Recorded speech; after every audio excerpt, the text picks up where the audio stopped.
We supposed to get some Tuesday, Wednesday, and Thursday. Tuesday, Wednesday, and Friday.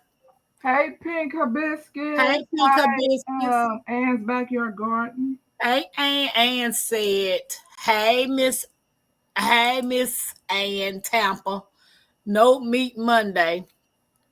Water, homemade salad, and egg salad sandwiches. Okay. Yeah. Hey, Pink Hibiscus, how you doing? Everybody. Mike said it's 50 degrees where he at. How much?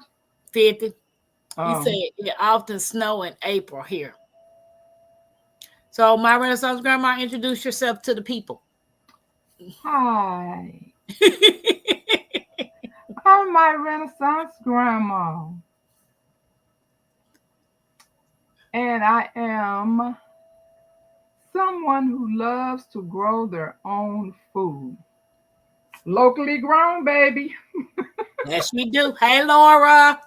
Hi, Laura. Welcome in. Is that all you do?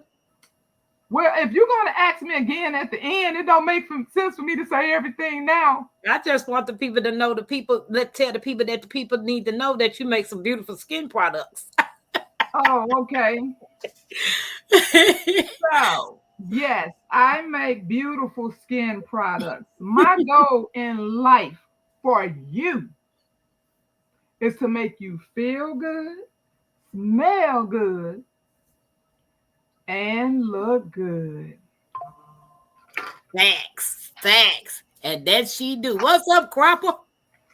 What up, it do? What it do? Mike said my last frost in May. I think that's when I was in May. Like in April, beginning of May, something like that. Because we had snow on 420 last year. Oh, yeah, it's definitely unpredictable. Yeah, so I'm like, what it do? What's up, Crop? I seen that video of yours. You got black. You got black soap? You got black soap? Hey, Happy Mac. Do I have black soap? Yes. Who asked? And Backyard's Garden. Honey, Axums 146. she promotes that commercial all the time. So that means she has Ann's backyard. Yes, ma'am. I do have black soap. Hey, Happy Mac, can you drop your Etsy shop? I can. I appreciate you. While she doing that, I'm going to ask you guys a question. Can you name some of the grid down scenarios? Like, can you name some grid down scenarios? Like, name a couple of them. Mike said, I said it. Cropper, what you been up to? I ain't seen you since the sun was blue. I don't think the sun ever been blue. So we got, okay, we know if the lights go out, what else? Power out. What else? Grid down situations we could have.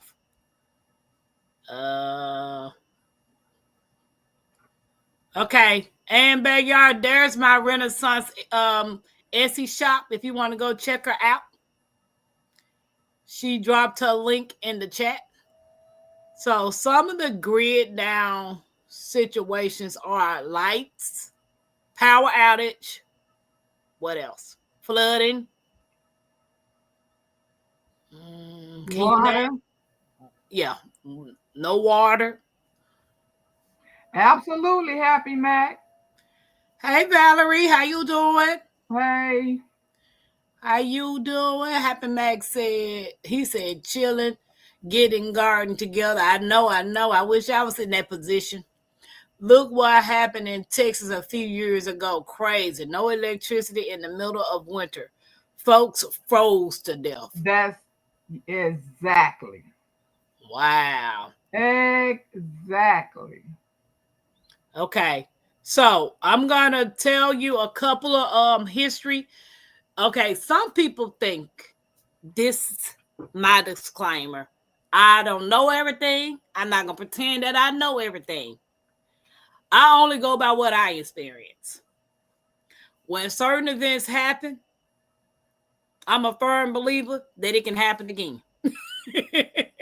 So, in 2012, Indy blackout, over 600 million people lost power for 2 days. Texas winter storm 2021, millions were without power for days, leading to death from freezing temperatures. And Northeast blackout 2003, 50 million people in the US and Canada lost power for days due to a grid failure. Did you want to add anything to that, my Renaissance? That's exactly why we have to prepare for the cold and the hot. Because just like right now, we need to focus on summer because that's what's getting ready to roll around. So we know what all kind of natural disasters we get in the summer. So we need to be prepared for what we're going to do if we lose electricity. We can't even try to say how we're going to save our food because that we probably won't be able to do that. But how will we keep our families cool if this happens in like July and we have no electricity? True. That's true. Happy Max said also when that Colonial pipeline got hacked and they didn't have any gasoline for 2 weeks in the Southwest. People, things can. You all right, my Renaissance grandma? Did I knock her out? No, I had to cough.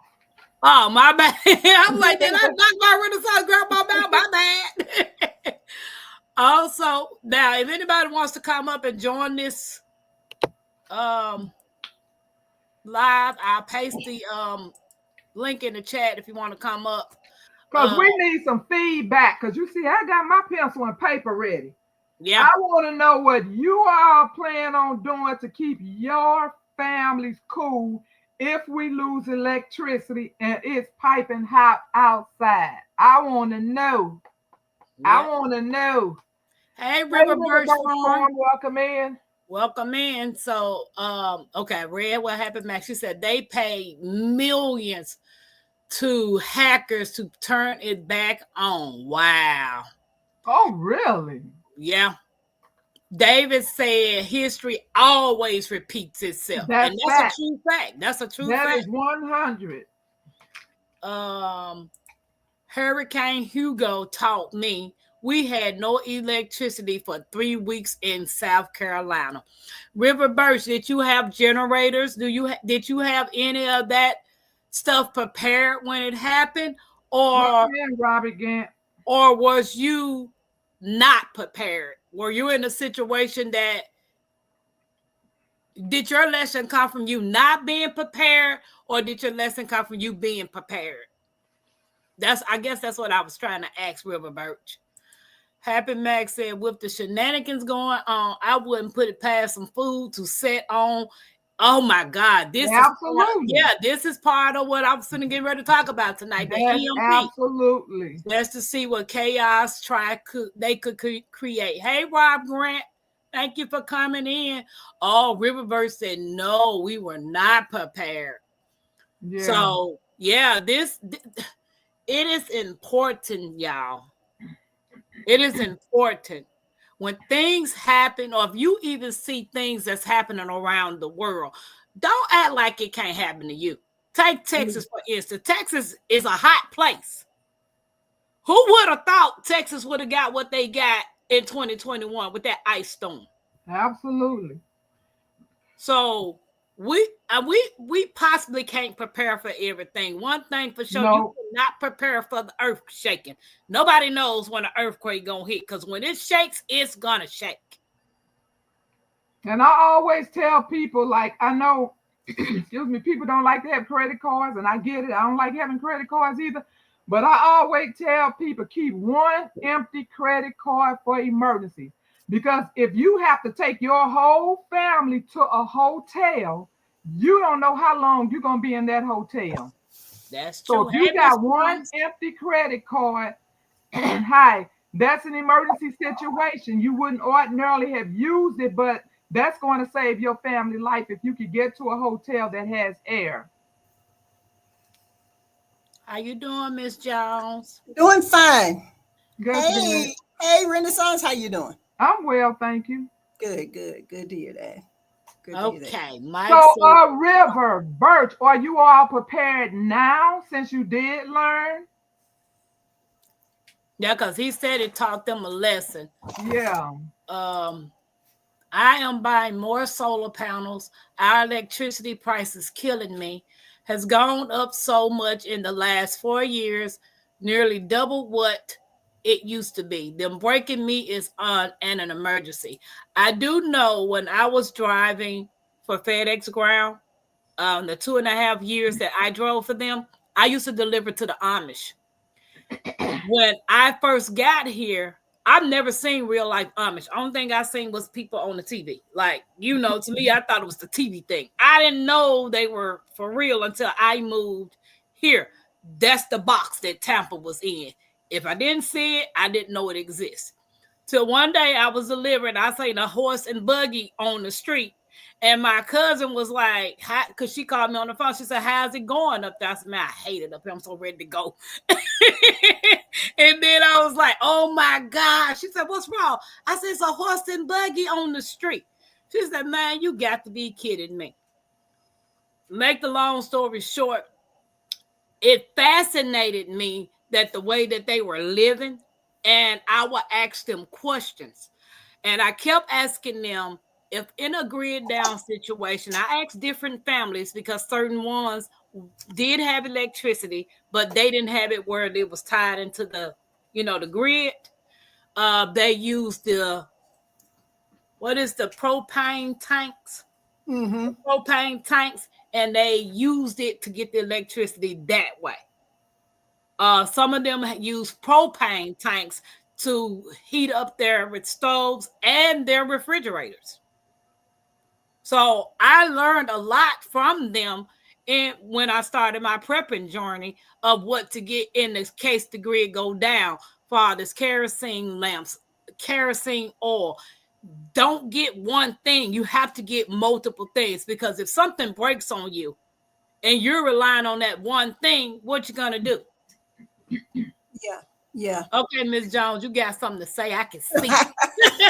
No, actually, I'm just listening. I'm from Ohio. I dealt with blizzards, blizzard storms, thunderstorms, whiteouts, you name it. Coming to the South, I was almost ready to move back to Ohio during my first hurricane, which was Katrina. But what it has taught me is that it, we as Americans, we are the most comfortable folk on the planet, because we look on the news and, oh, that's just so sad. I feel sorry for those people. And somewhere our brains have gotten, there's a wall that says that will never happen to me. And because of that, that's why so many people are not prepared, because of that wall. I can just look at my family. I talk to them about having things, and they just kind of, like if you're into preparing or whatever, they kind of look at you like sideways, give you the side eye like you crazy. Okay, now she done fell into the. No, it's not that. But if you pay close attention and look, anything can happen anytime, anywhere, anyway. Absolutely. Because once upon a time, people never thought about earthquakes in this part of the country. Yeah. Guess what? Facts. Guess what? They're having earthquakes. Memphis had an earthquake. So, and look, when I lived in Ohio, I was sitting in my little apartment, and all of a sudden felt like somebody moved my sofa. I'm in Youngstown, Ohio. And just my initial reaction, I looked behind my sofa like, what's moving my sofa? Just crazy. Then the news came on and said, there's a earthquake. We had an earthquake. So I don't care where you are. The problem is we just get our little house and our little area, and we have this big sign that goes up, I'm safe. There's no such thing. No, There's no. no such thing. Being prepared, it just makes you feel more ready just in case. It makes you feel more comfortable about your current situation. Yeah. You know, and you all were mentioning, what is it? EMPs, that thing? Lord have mercy. Look, I read a whole article about it. Guess what? The government has an article about it, people. Yeah. The government has an Oh, article. I've read yeah. it. On FEMA website too, because a couple years ago I did a live on it and I told them where to go, and because they had pamphlets that for you to pull off and to tell you how to prepare for all these different scenarios. Yeah, and look, they even have statistics. If an EMP attack occurs in the United States, society will crumble in 72 hours. 72 hours or less. That's 3 days. Because think about it this way. The first people who are going to realize help ain't coming is the crooks. They going crazy. They going to look for everything. You out there, you the first target. Yeah. The crooks. Yeah. Then you got to worry about even your own neighbor, the person who you say loves you the most. In a bad enough situation, the people you think you can trust will turn on you. Yep. And don't forget, you understand? They will turn on you. Another group that people don't even think about. Think about all of the people with mental issues who can no longer get medication. Yeah. Yeah.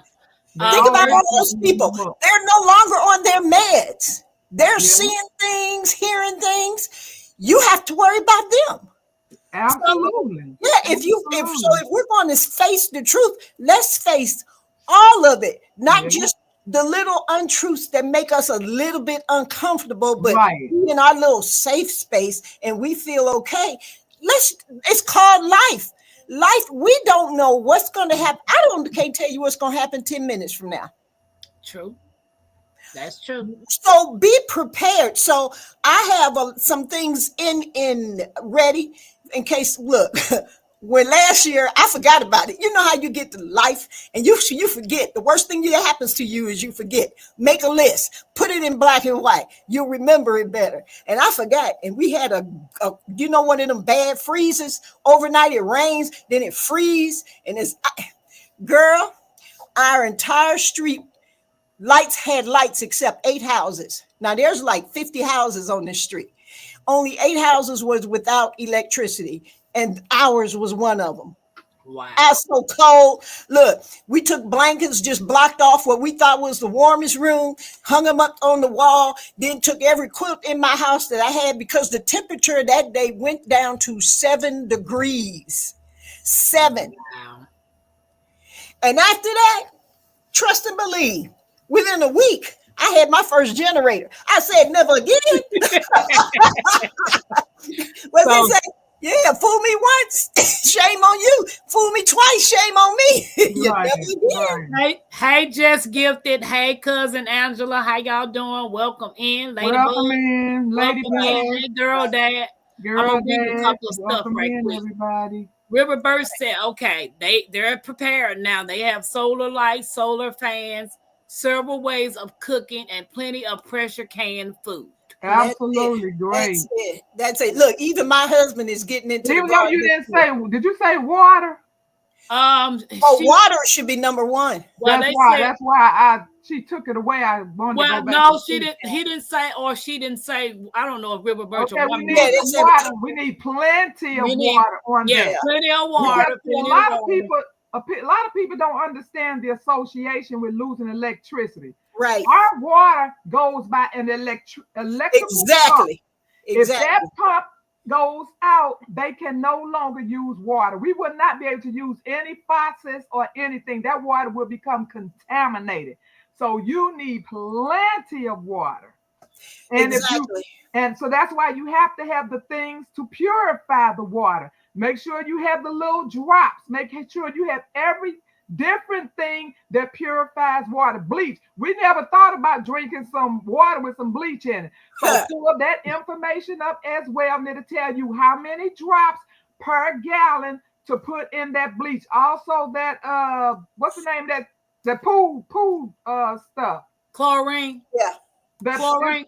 Now, for the swimming pool. It's called the pool. Chlorine.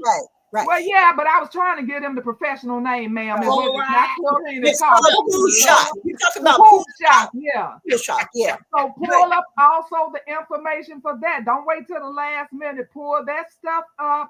And if you have it on hand, keep it attached to that bottle. So indeed, if you need it for water, you can look on there and say, okay, we need to pour such and such in a gallon, and then add 1 drop, 2 drops, or whatever. So always be prepared to be able to filter some water, because the water will be the first to go. And let me say this. Oh, go ahead. I was going to read. Happy Mac said, I read that the Amish are the fastest growing Christian denomination in North America. Self-sufficient appeals to me greatly, but that's a no for me. And to be honest, it fascinates me. Yeah, I love them because of what they know, because of the self-sufficiency they had, and because I can learn a lot of things from them. But let me go back to saying one thing. And everybody talking about electricity, those people, was it South Carolina? Some of them still don't have anything. Look, if you're going to be self-sufficient, I love computers. I love looking up information online. But you see this, I don't know if it's coming up forward or backwards, but it says preparing for disaster. Mm-hmm. This is something I put together myself. You need hard copies of how to get water, or how to purify water in case you can't get to it. You need a hard copy. Your brain is not going to remember that because it's going to be traumatized, worried, in shock, scared. You need to have hard copies. I have a binder with things I know that are going to be important, this, that, and the other. You need to just put together a hard copy of important information to help you survive. And there's even a free one online. I can't think of the place, but they give you a little checklist, and especially your important papers, birth certificates, things you may need. Of course, those should be in a waterproof something. Yeah. Something, waterproof something, stored somewhere where you can get your hands on it. Because look, think about the people in California. How many of them had to just run out their house and they did not have anything? Yeah. You should always have an emergency case or something bag ready. They call them you can be a book bag or whatever, with your most important things. And one more thing, cash. Oh, absolutely. Yeah. Stored where in case of emergency, I don't have to look. I'm just going to grab and go, because your life may depend on it. That's the whole purpose of the bug out bag. Yep. Hey, April Showers, how you doing? Welcome in, April.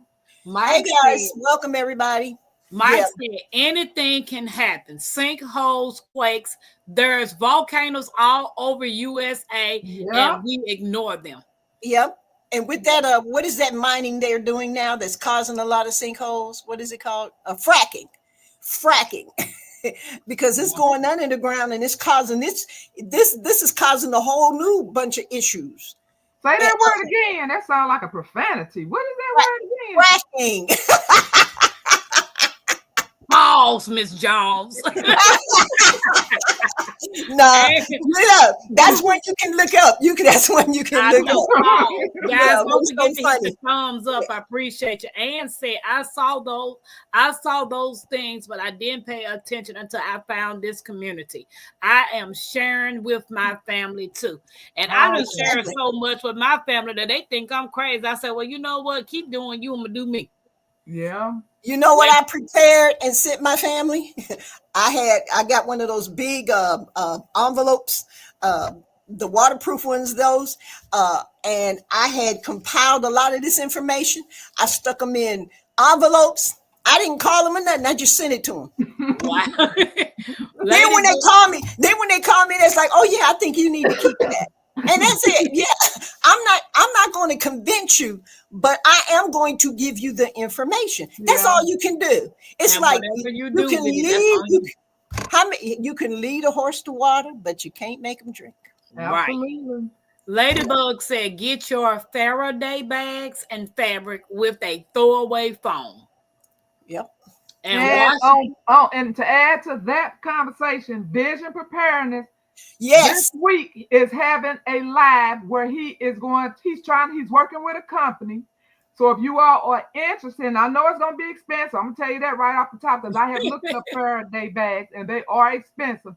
But he is trying to work with someone that maybe he could get a discount code, Right. hopefully, Right. for Faraday bags. And another thing, if you have an old microwave, do not throw it out. If you have to put it in the garage, in the basement, whatever. Because if you tape up the hose with foil or whatever on that's inside and tape up the screen, you can use the inside of the microwave to put safe. cell phones, the batteries, the chargers to stuff. You can use the inside of that microwave for a Faraday cage. Okay, you know this, Tampa. Yep. Okay. River Bird said, drilling for oil. Yeah. Fracking, it is profanity and our ecosystem. Oh, happy birthday. Fracking, they pump toxic chemicals deep into shade rock there to split. I'm trying to read this little bitty words. To split the rocks and release natural gas is horrible. Okay. Look, why you think I got on these big readers? Yeah, because I'm sitting farther back from my computer because I got things propped up in front of me, my notes and all of that. So Mike said you can make Faraday cage with box out of chicken wire. Okay, yeah.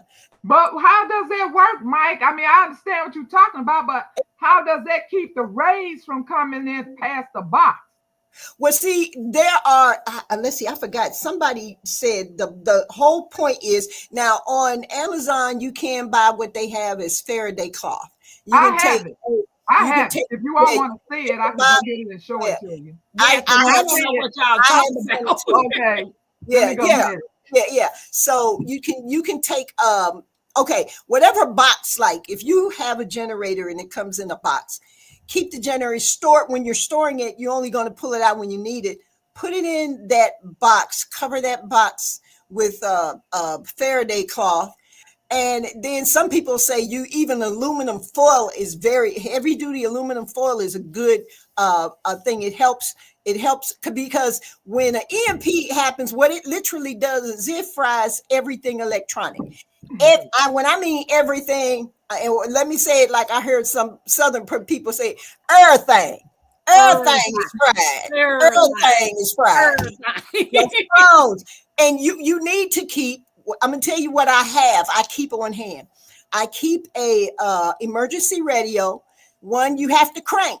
Because if you don't have any electricity, you need to at least be able to hear the emergency broadcast. You need one of those that you have to crank. You need a flashlight. There are solar flashlights. There's any kind of, I keep lanterns. I keep everything possible for emergency sakes because, like I said, I'm too old to be out there sleeping on the side of the road. Yeah, I know it. So I mean, you need to do something. And I mean, one thing I'm just going to quickly say, and then we're going to, because I don't know this is the right place. Make sure you have some kind of defense. Oh, yeah. Please make sure you have some kind. Look, because and like I told my family, they're kind of, I don't like guns, but I told them, then if you don't want one, look for a burner or any kind of what they call them, non-lethal weapon. You don't have to have a license for those. You don't have to have a permit for those. They shoot rubber bullets or they shoot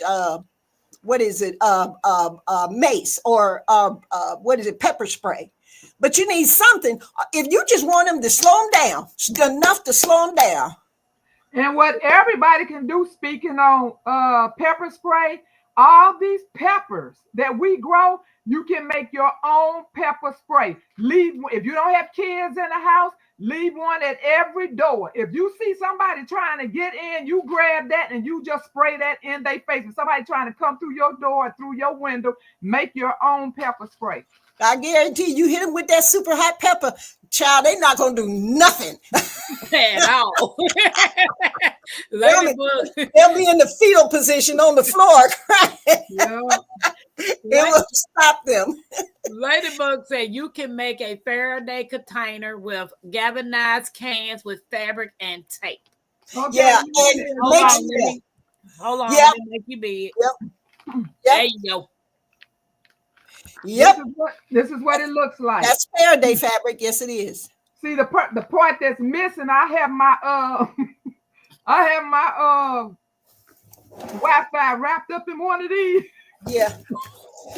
Oh, I have what they call them. I have ham radios, walkie-talkies. They never come out the box. They're in the boxes, but they're wrapped in Faraday. And then this is Faraday tape.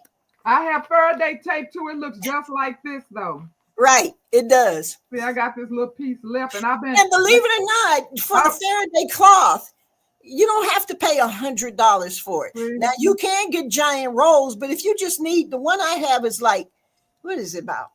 A yard, 3 feet by 3 feet, or whatever. But just put your most important electronics for an emergency situation, because most of us cannot afford a satellite phone.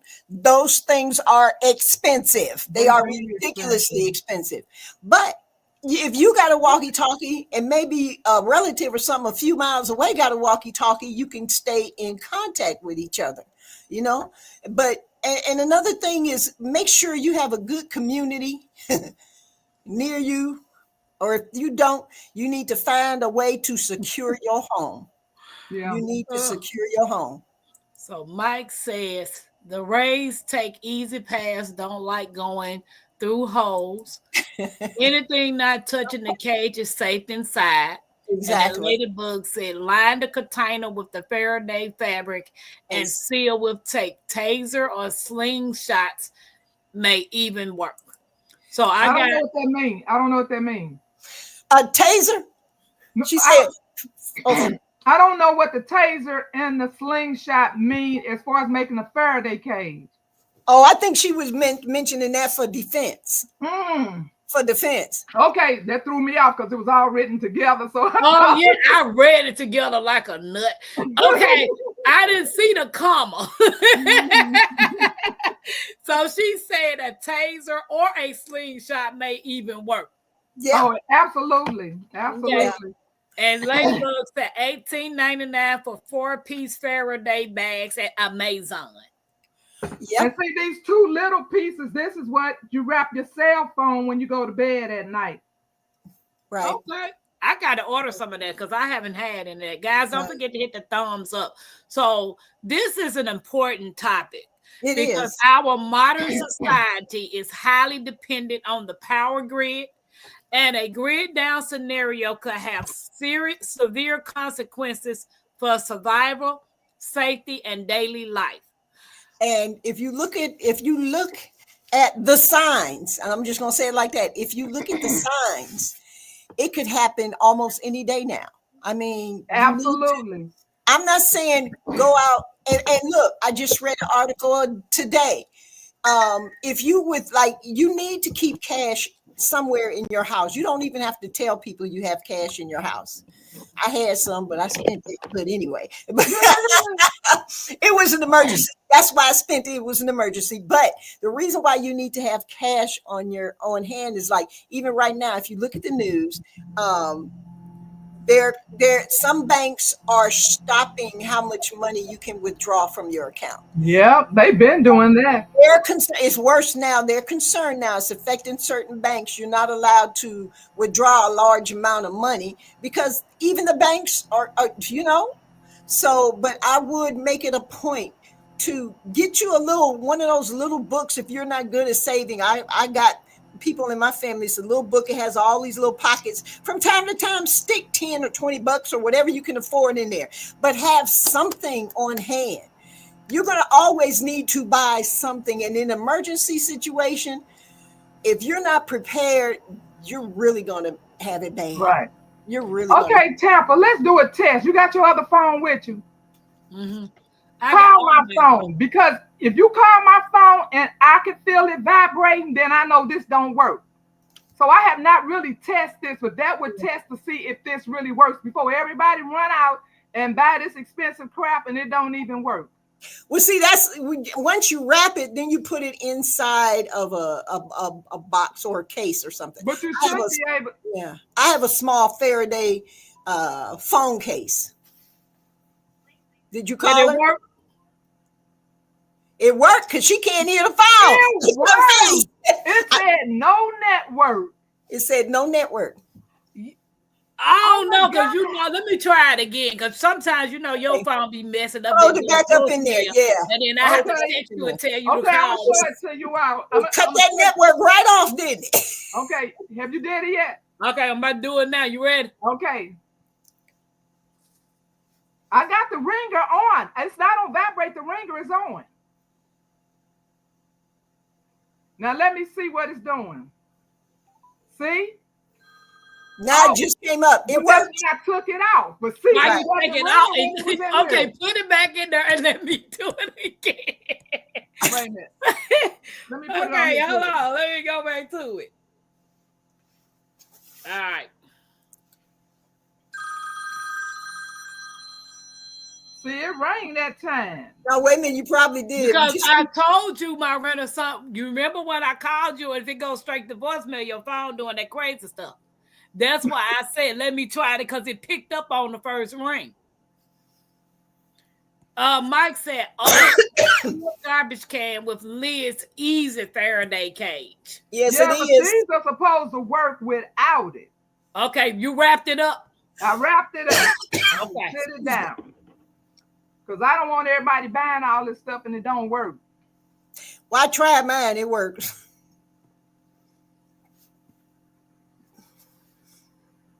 Ladybug said it needs to be completely sealed.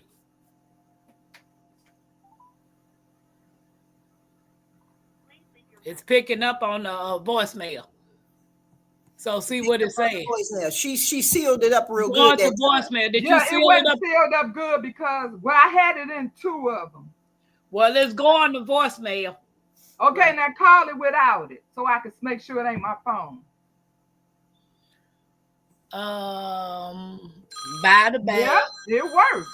Okay, so now y'all know they work. Y'all can go to Amazon. Right. I have the cloth for larger items.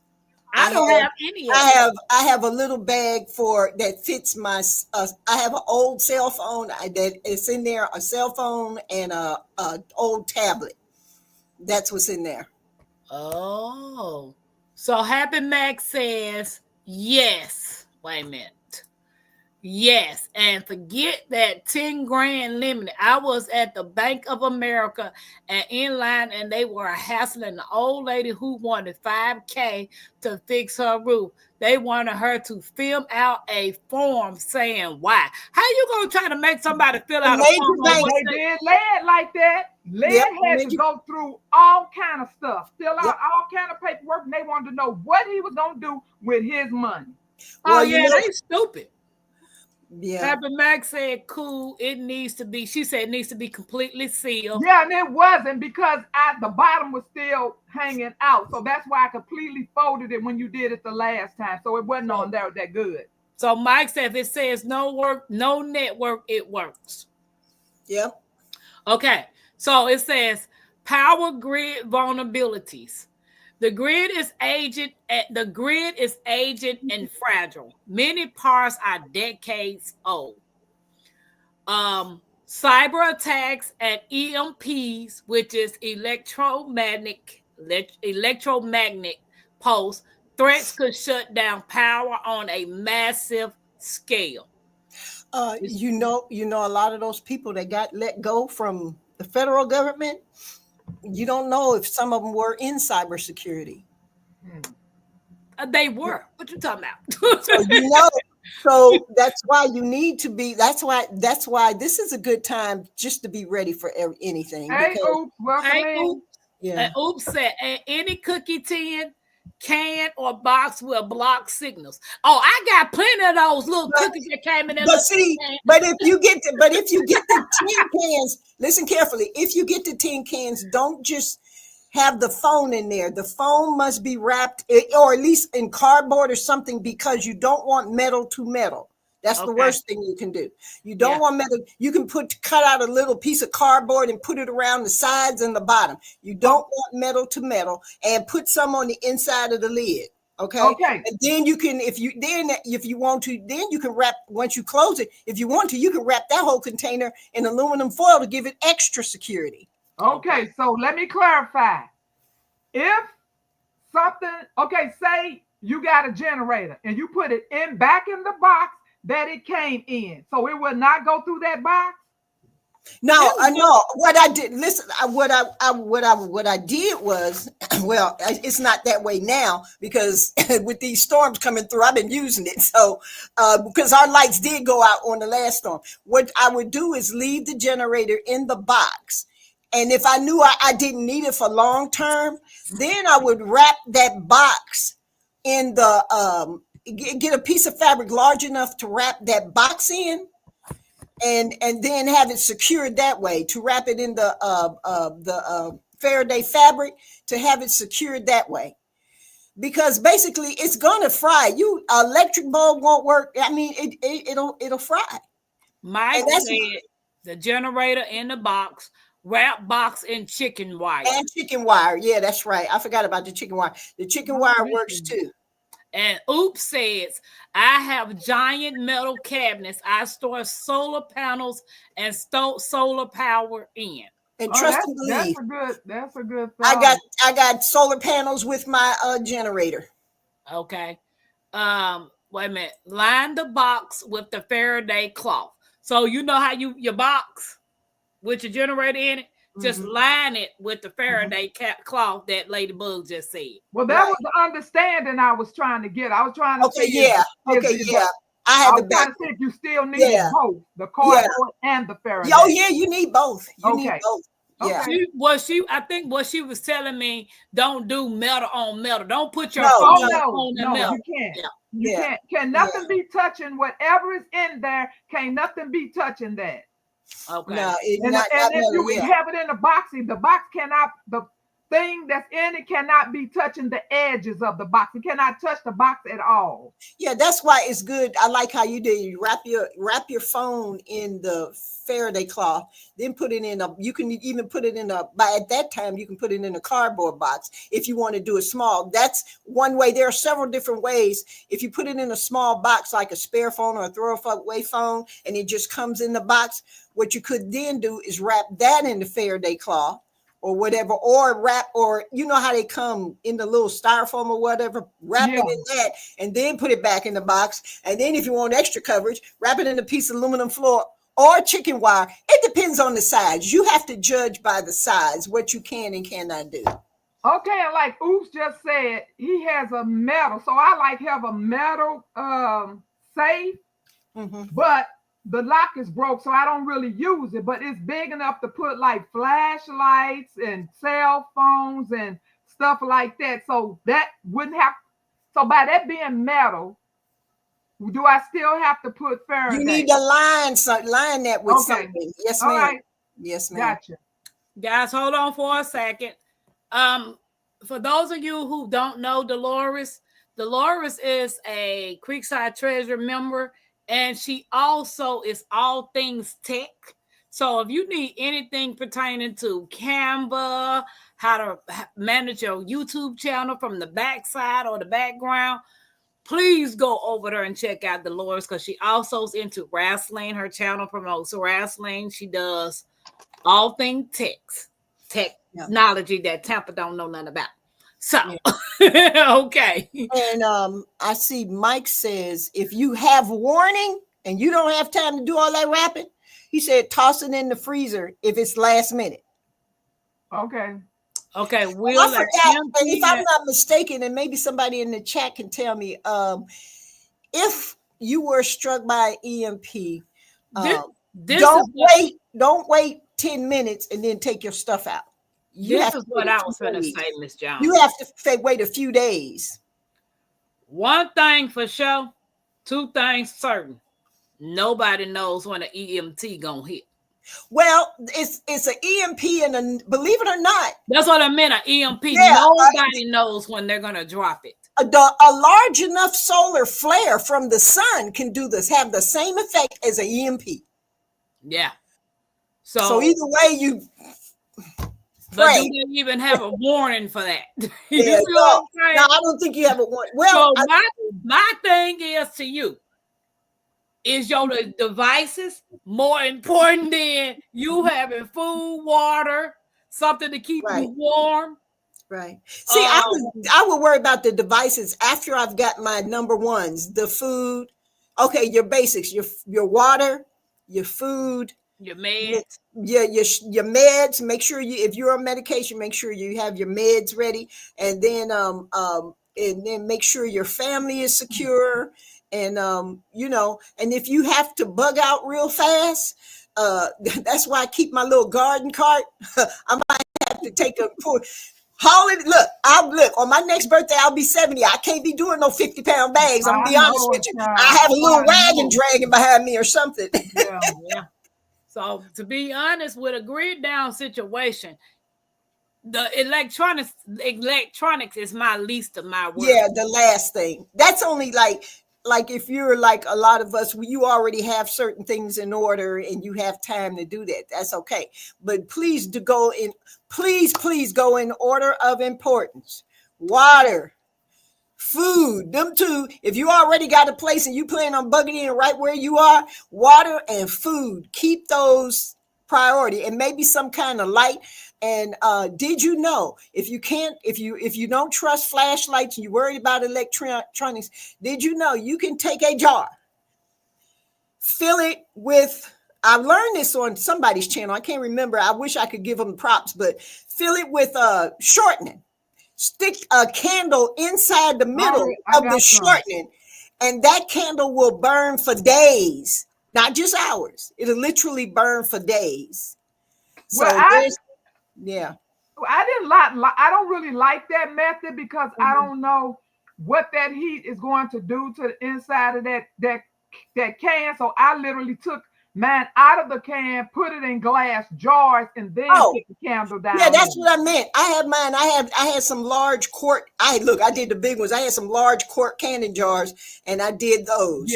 And I did it in those jars. So that would be your best bet because those cans are made pretty much out of cardboard. Not trusting.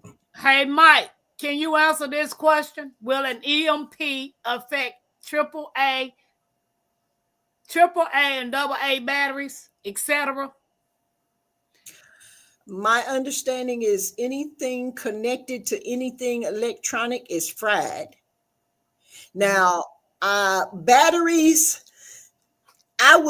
you can Faraday protect batteries. You can do that to be sure, just to keep your little supply in, and then use them over time and just replace what you use and something like that. But I think excuse me, go ahead. Go ahead. I'm done. No, I think electronics are important because if you got a ham radio and if you got your radio, that is important to try to protect. Yeah, because at least even if you can't talk to family, you can hear the chatter of what's going on somewhere else. Even if it's the top people talking, you will know what's going on. So I think those two things are important to try to protect. Well, if that's the case, that should already be in the box.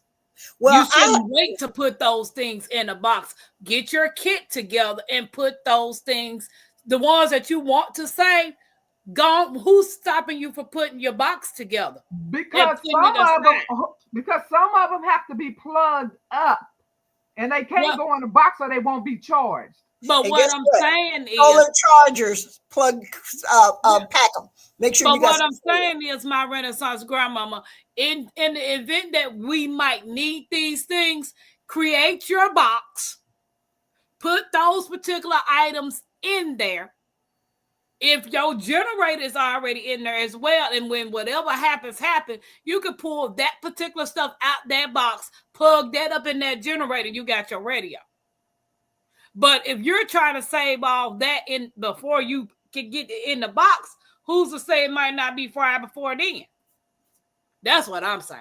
But I mean, okay, so I don't really understand It stands for it's an electromagnetic pulse. Yeah, so does it hit like all 50 states at one time? Oh, let me tell you. Let me tell you how it works. Okay, you know what these bombs they have, these nuclear bombs they have, right? Well, with the nuclear bomb, the EMP effect was discovered because a nuclear bomb went off about a mile or two in the air, never hit ground, but when it went off, it caused an electromagnetic pulse that came straight down and fries everything electronic. In other words, you don't have to get eliminated with the bomb. Right. If they exploded up there, instant darkness. Okay, but is it still all 50 states? It would take, now from what I've read about, you only need 2 could take out everything in this country. Just 2. Okay, that's what I wanted to know. Just 2, one on one coast, one on the other, and the whole country is black. Hey, official J Mill. So Oops. Yeah, Happy Mac says it depends on the altitude. Yep. Oops says seal cracks of doors with foil tape and not allow anything to touch metal. Ladybug said I use a 30-gallon galvanized trash can lined with cardboard with Faraday cloth attached to cardboard. My items inside of my Faraday bags or more cloth. So she got what she wants to protect already in her 30-gallon galvanized. Right. Just in case something happened, those items are already protected in that can. Right.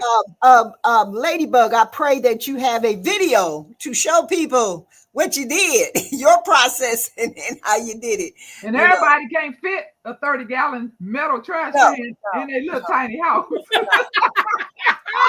You better go in that storage. You don't need a 30-gallon. I have a couple, what are they, about 2 or 3 gallons? I have a couple of the little small ones. You can buy them about that big. Oh, I got one of them. Those, with and they are galvanized steel, the little mini trash cans. You can get those. I have that. So I can just line the inside of that and make that one. Yeah. Because so ladies said, will you have your food and water in a Faraday container for EMP? I don't think that will. I don't think. The EMP it's electric. Yeah, it's affecting the electric. It's not affecting food and water. Only thing that's going to affect your food and water.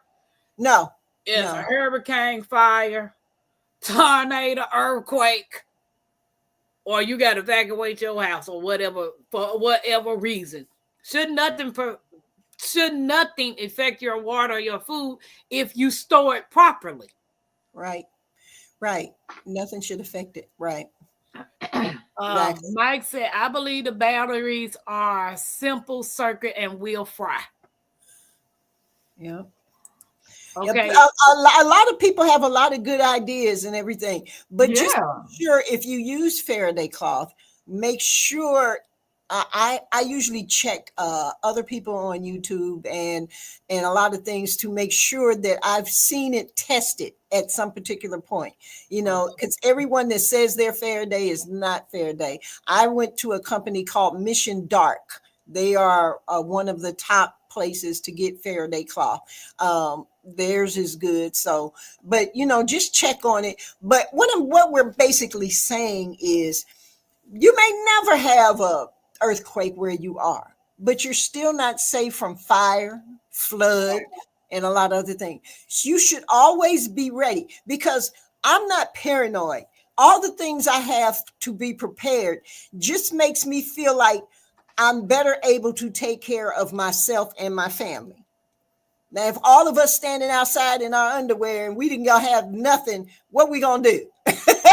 So this way you feel like, okay, if this happens, we have this, or if this happens, we can do this, or if this happens. And that's one less thing to be concerned about when you hear the craziness that's going on in the world, because you know, whatever happens, you have done your very best to find a way to protect your family and yourself.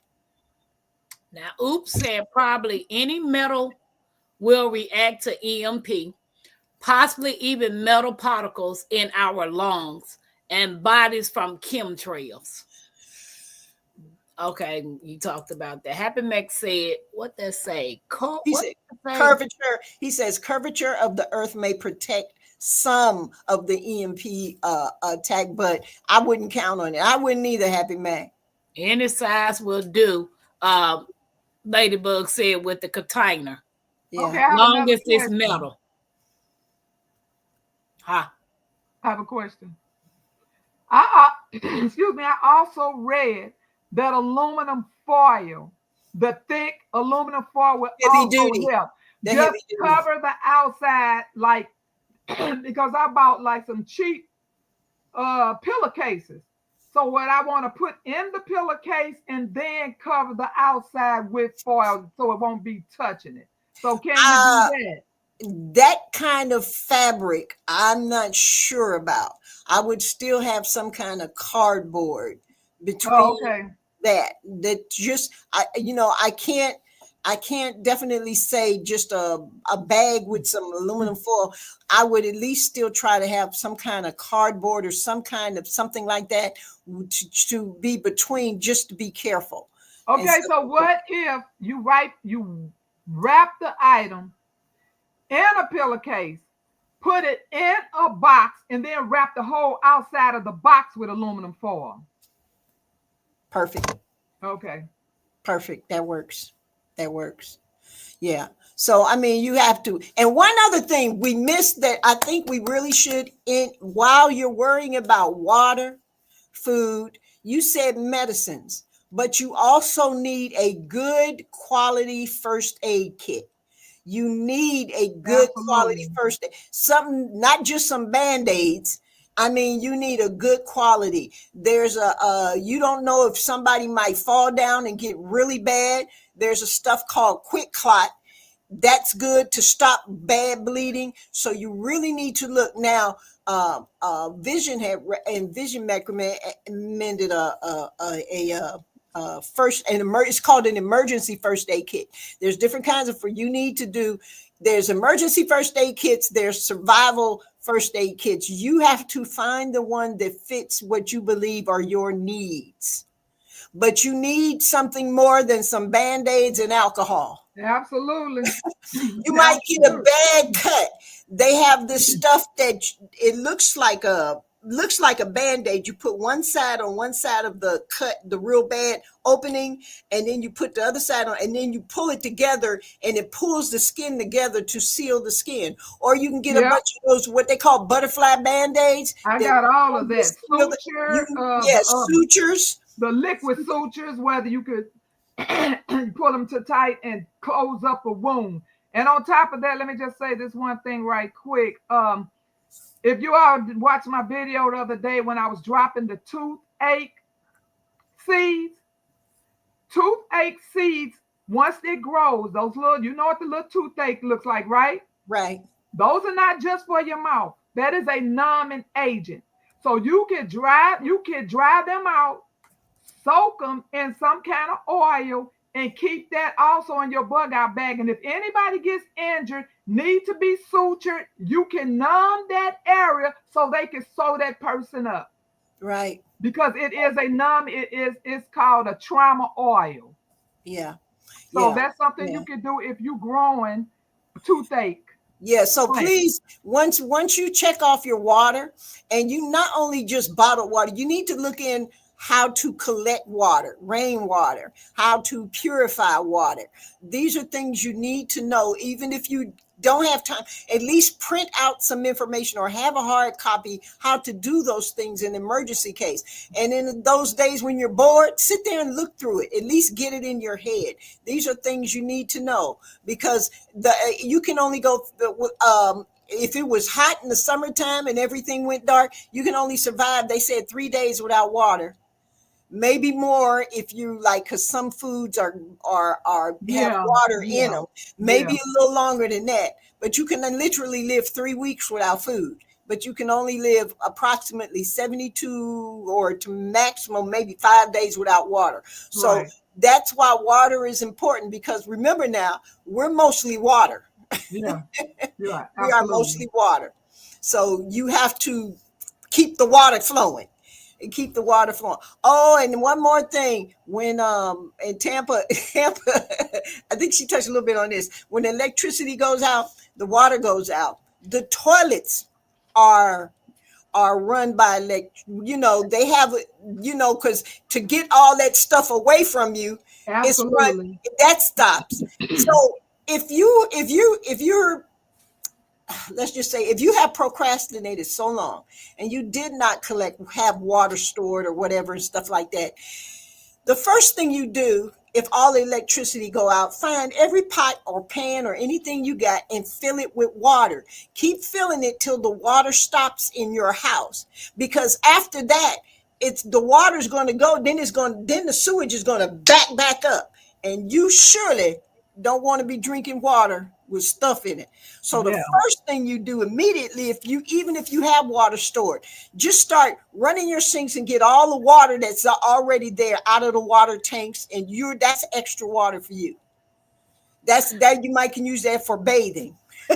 Yeah, that's a yes. That's a yes to that question. River Birch, it's a yes. You will need to put your solar lights and your solar batteries inside of a Faraday cage. Well, okay. Is she trying to say solar panels or just regular lights? No, she said lights. If it's just lights, you can put those. You can find those in the Faraday cage. Yeah, because remember now, the little solar part has little electronic components. Yes, exactly. So my Renaissance grandmama, to go back to your question, you can use Faraday bags, cages, and shields to protect your electronics from an electromagnetic pulse, which is where you see that at? It's not on the screen. Because I'm reading off my phone. Oh, okay. So go ahead again. I might need to jot something down. Yeah, that's what I said. I'm finna to piggyback on what you said, guys. If any of this helps you guys, y'all might want to jot it down. You can use a Faraday bag, cages, and shields to protect your electronics from an electromagnetic pulse, which is an EMP. Right. You can also use tin foil. That's aluminum foil. That's tin foil to create a makeshift Faraday cage. Okay. With the tin foil, wrap your electronics in at least 2 layers of tin foil overlapping the seams. That means you need everything like you're wrapping up a present, but you're gonna wrap it up twice. Cover the device with a cloth or paper to prevent gaps. Okay, so now they sound like they saying put the cloth on top of the foil. I thought the cloth had to be up against your electronic. No, your electronics, whatever you're wrapping with the tin foil, you're gonna cover with the cloth or the paper to prevent gaps. Then you're gonna put it in whatever box container that you're putting it in. That's not letting it touch the the metal. The cloth is what's gonna touch the metal. And by metal, you saying the EMP? No, you putting in same as you got your metal trash can. Because I'm picturing box. I wasn't picturing a metal. No. Box. So you just let me know if I put it in a metal can, don't let it touch. Okay. No, so when you put it in the metal can, before you put it in there, you're gonna wrap it in your tin foil. Gotcha. Then you're gonna take that, whatever you wrapped in the tin foil, you're gonna overlap it twice. Then you're gonna cover it with the cloth. Then put it in that container. You can use EMP shields. EMP shields can meet U.S. military requirements for protection against EMPs. They have a device.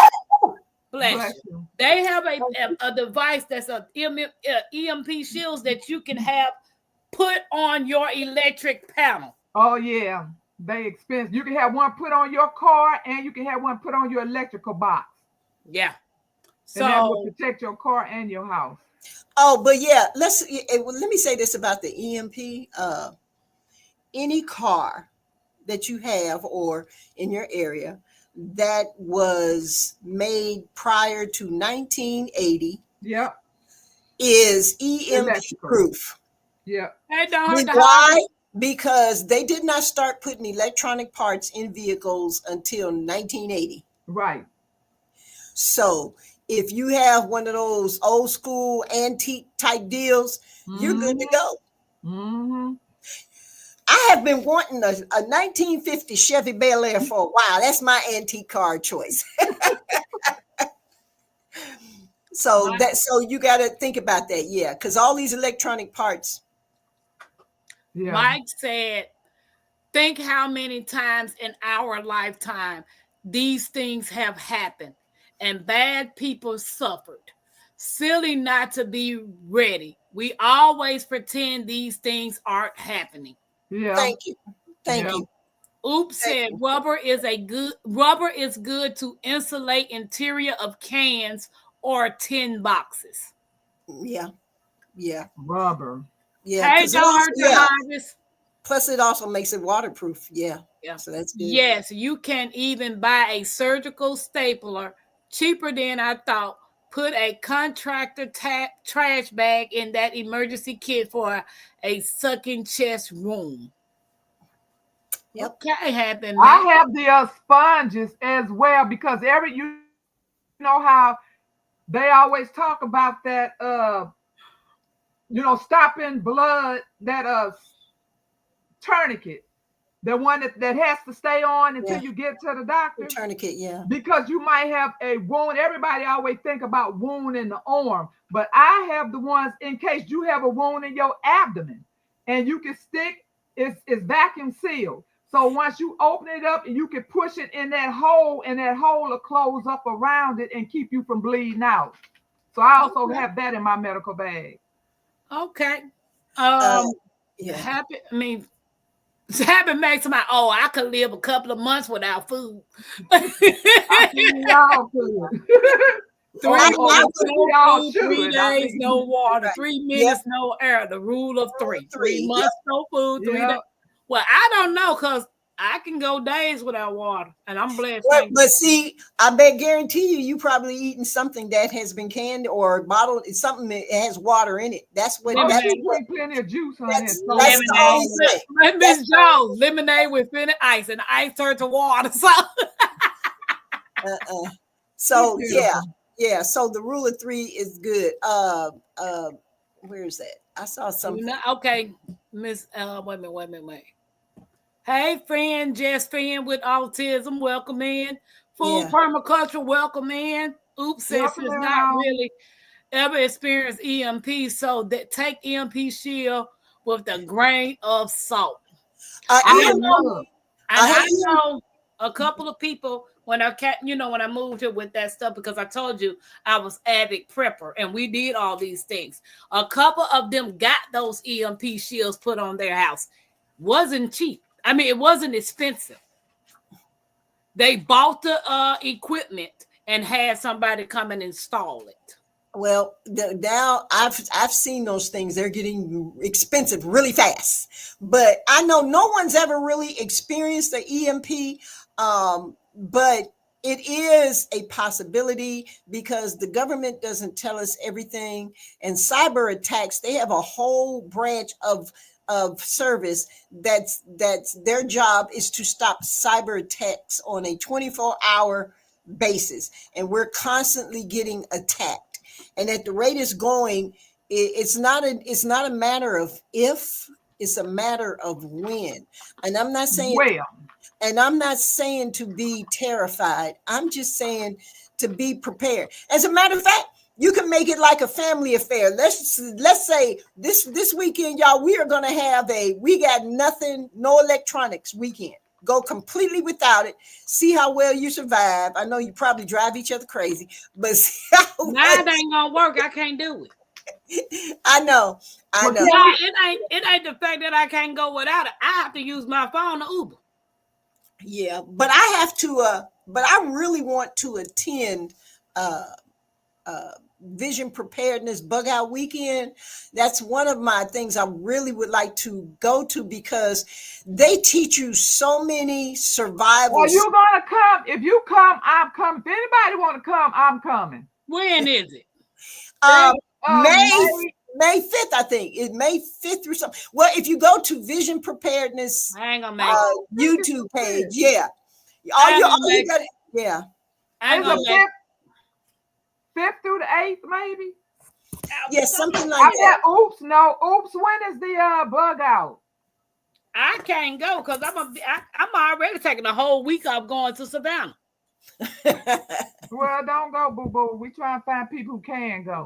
And plus, I don't got the stuff that you got, madam, ma'am. Well, you come there to learn. It ain't all about what you got. I mean, if you got First of all, ain't I gotta have a tent? Ain't I gotta have a tent? Let me tell you something. You know what I mean? I caught one. I am a tent collector. Let me tell you something. I caught one from when Big Lots was going out of business. I caught a $90 tent for $25. When Big Lots was going out of business. It's a 5-person tent. It'll take 5 people. It's a big tent. So I caught that when they was going on clearance. I'll go if I can sleep in my car. You can sleep in your car. You sleep wherever you want to sleep. You might have a long walk to the campsite, but you can sleep in your car. I thought it was in May. Okay. EMP shield is built like a fuse to disconnect, but the keratin effect back in the 1800s initiated telegraph wires and may still initiate wires in home and buildings. Okay. Mike, I think you scared them off. What's up, Nikki? How you doing? Okay, hold on. So I'm trying to think, make sure we She said, I forgot this house gave me a tent. My bad. That don't make no sense. That don't make no sense. Look, my Renaissance grandmama, she gave me a tent and 2 lawn chairs. I forgot. Lord have mercy. And look, I have a huge someone made me one of those barbecue grills made out of those what they call them? The drum. The drums, yeah. The drum. I have one of those barbecue grills out there. I also have a camping stove, a Coleman camping stove. So for the bug out weekend, I'd have something. And I found some battery operated, what they call them? Battery operated lights. So at night, you can still have some lights. Because I wasn't raised in pitch black. Like some people can sleep in pitch black. I can't. I need just a little bit of light. M&T Living said, is there any good deals on tents? They've been looking for one. And honey, you should. Ollie's had the whole winter. Ollie's had everything camping on sale. Wow. Everything camping. Yeah. But he said he think it's the 15th through the 18th. I most definitely can't. It is. It's May 15th through the 18th. Dayton, Ohio. He said April. The reason why I think it would be a good event is because you're not just going out there camping. They're going to have people out there to show you a whole bunch of different things. How to use, I guess, knives. You might be shooting bow and arrow. You might be doing everything. All things that's survival related. Yeah, so I'll go. My go. You gonna go? If it's in May, because Oops got April 15th through the 18th. Yeah. I'm just not going. I'm going to make up my mind like at the last minute because like right now you have to. If you sign up now, you have to like sign up for all the classes. But I don't want to do that because if the grits hit the fan, I ain't going nowhere. So I don't want to commit right now. So as it gets closer to it, that's where I am. I want to go. That's where I am. Yeah. Solar light of all kinds, like driveway markers, underwater basket weaving isn't a thing this year. I tell you, here's a good reality check. Okay. If you have family within so many, like maybe like it's an hour drive or something like that, go to your Google Maps and change it from driving to walking and see how long it would take you to walk. Because if you have no vehicle and you can't stay in your house, how long would it take you to walk? That's why you should have a tent. Might as well go and just lay down and just say, baby. I have a sister-in-law who's an hour drive away from me, and I looked it up, and they said it would take anywhere from 4 to 6 hours to walk to where she lives. I have some other relatives who lives 3.5 hours, in-laws. For them, I'd like be 2 days. Because it's like over 100 miles. I think I'm gonna have to go sit in my comfy chair and just go down with the ship. First of all, you talking about walking 6-7 hours. You forgot all the wild animals that you got to walk. Cause talking about putting that bug out bag on this arthritic back, baby, I might as well just get in my comfortable chair and just wait. Okay. That's where I got to finish reading the stuff. Go ahead. Yes, just go on. I'll be here if you come back this way. Don't forget, guys, smash the like button. So we were talking about the essential services. Power grid vulnerabilities. The last one of that was extreme weather events like hurricanes, ice storms, wildfires, regularly cause blackouts. Yep. Regularly causes blackout. So the number 2 was essential services that's to stop working. Water systems fail. Municipal water treatment plants rely on power. Y'all said that.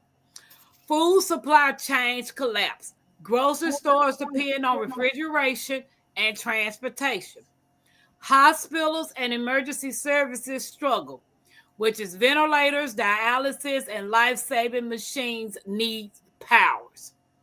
Gas stations and ATMs stop working. Most rely on electricity. Number 3 was civil unrest and crime risk. Ms. Jones talked about that. The first people going to be happy is the criminals. So looting and rioting often follow major blackouts. Without power, law enforcement response times slow down. People become more desperate for food, water, and medical care. And then the last, one minute, not the last one, but we can talk about that one after this. Number 4 is long-term survival concerns. A grid failure lasting weeks or months would make modern life unsustainable. Yes, Lord. People without food, water, and security would struggle to survive, and self-reliance and preparedness would be the only way to maintain a stable life. So we already talked about the history, which was Texas, India, and Northwest blackout. Now, this is the last part, and then you guys can add some more stuff if you want to. Hey, Jags, and if anybody else want to come up and piggyback, please do so. Why you should prepare now. It's better to prepare in advance than to panic when it's too late. You protect your family, home, and community from suffering. Preparedness brings peace of mind, knowing you can handle emergencies. I said that. Yeah. I'd rather have it to not have it. Now, Jags, I wish you would come up because having a military background, I think you may have seen humans at the worst that they can be. See, we see what we call bad is what we see on the news. There's a level of evil none of us could even comprehend that the human race would, after 6 months, forget 6 months, try 2 weeks. How we'll be past the 1800s, back to the 1800s when everybody was surviving. He said he in the bed, Miss Jones. Okay, yeah. Well, we'll have to catch him, but he understands how the degradation that the humans can go down to. I love audiobooks, so I have I listen to a lot of Christian books, but there is a lot of Christian fiction, and there are Christian fiction survival type books that deal with what they call grid down situations. And if you listen to those, it just gives you in your head an idea of how bad it can get. Look, here's what I think about. Do y'all know there is a prison 3 minutes from my house? Suppose there's no electricity. And suppose the guards say, well, I'm sick of this. I'm going to just let y'all loose because I'm going to go and be with my family. Nurses, they're going to leave the patients in the hospitals. They want to be with their families. Doctors, you name it, EMTs. There are no ambulances. The ambulances are not working. Who's going to help you? Cars, if you're going at high speed and one of these cars just shuts down. I have had a car shut down on me on the freeway. It ain't fun. Trust and believe. You do, and everything is out of control. What do you think is going to happen? I mean, let's get real. I mean, we're closer to a time like that than ever before. I'm not trying to scare you. I want everybody to be prepared, to be self-sufficient, to be just self-sufficient. Stop depending on everything. In everything.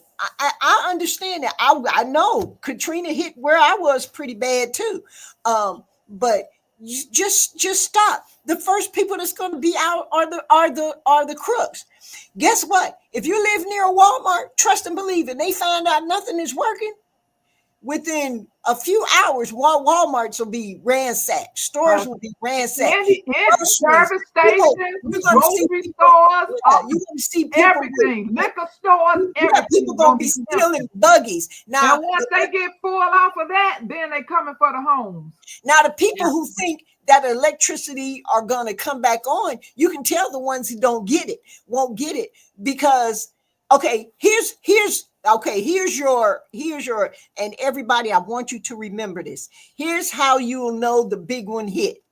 I'll tell you how. Grid down. The lights go out, the phone stop working, and the car shut down. That's the big one. The first thing you need to do is get home as fast as you can. Walk, whatever. Grab a bike, something, but get there as fast as you can. Those are the three main signals to know that the grid, everything is off. It's not coming back on. And they have already said, if that situation happens, it's the first thing they're going to do is protect the elites. You know that. The elitists, they're already protected. They're going to protect them first. Yeah. We further down on the chain. So we're going to be on our own. The National Guard, even the military, they only going to stick around so long. They have families too. They're going to protect their family. The same as the police. If it's so much unrest, you think they care about us more than they care about their family and babies at home? They may stick around for a while, but after a few days, enough of that, and then some of the other workers are not coming back in, and they stuck there. Do you think they're gonna stay? Be honest with yourself. They're gonna worry about their families. Exactly. Now you take care of your family. This is not a joke thing. This is not a foolish thing. This is not. It will never happen to me thing. Nobody on this planet is so special it won't happen to them. True. Yeah. So I got a checklist. So those of you want to get your pens and your papers to write some notes down. Those of you who take this stuff serious, I got this checklist for you guys. I'm gonna give it to you. If you already heard it, it don't pertain to you. If it's something new that you hadn't heard, put it down. The first thing is water supply, which is the most critical. You have to store 1 gallon per person per day. If you can get a minimum of 2 weeks, you to start it. But if you can get more, that's a blessing. And if you want to know how long it's gonna take water to show up, look at the natural disasters in the past. Exactly. So you're gonna Katrina. I can tell you, it took FEMA about a month before they showed up. It was a while, about 3 weeks. I know it was a minute. It was a while. How long did they get water? That's why we can't. It's all about you. You can't depend on nobody. And some people, and I know the ones we talking to right here probably get it, but there's somebody somewhere that don't get it. And after the end of this conversation, they still not going to get it. And that's true. And if you're in the bushes and you're new to this and you want to know, you might want to jot some stuff down. So you're going to store 1 gallon per person per day, minimum 2 weeks or more.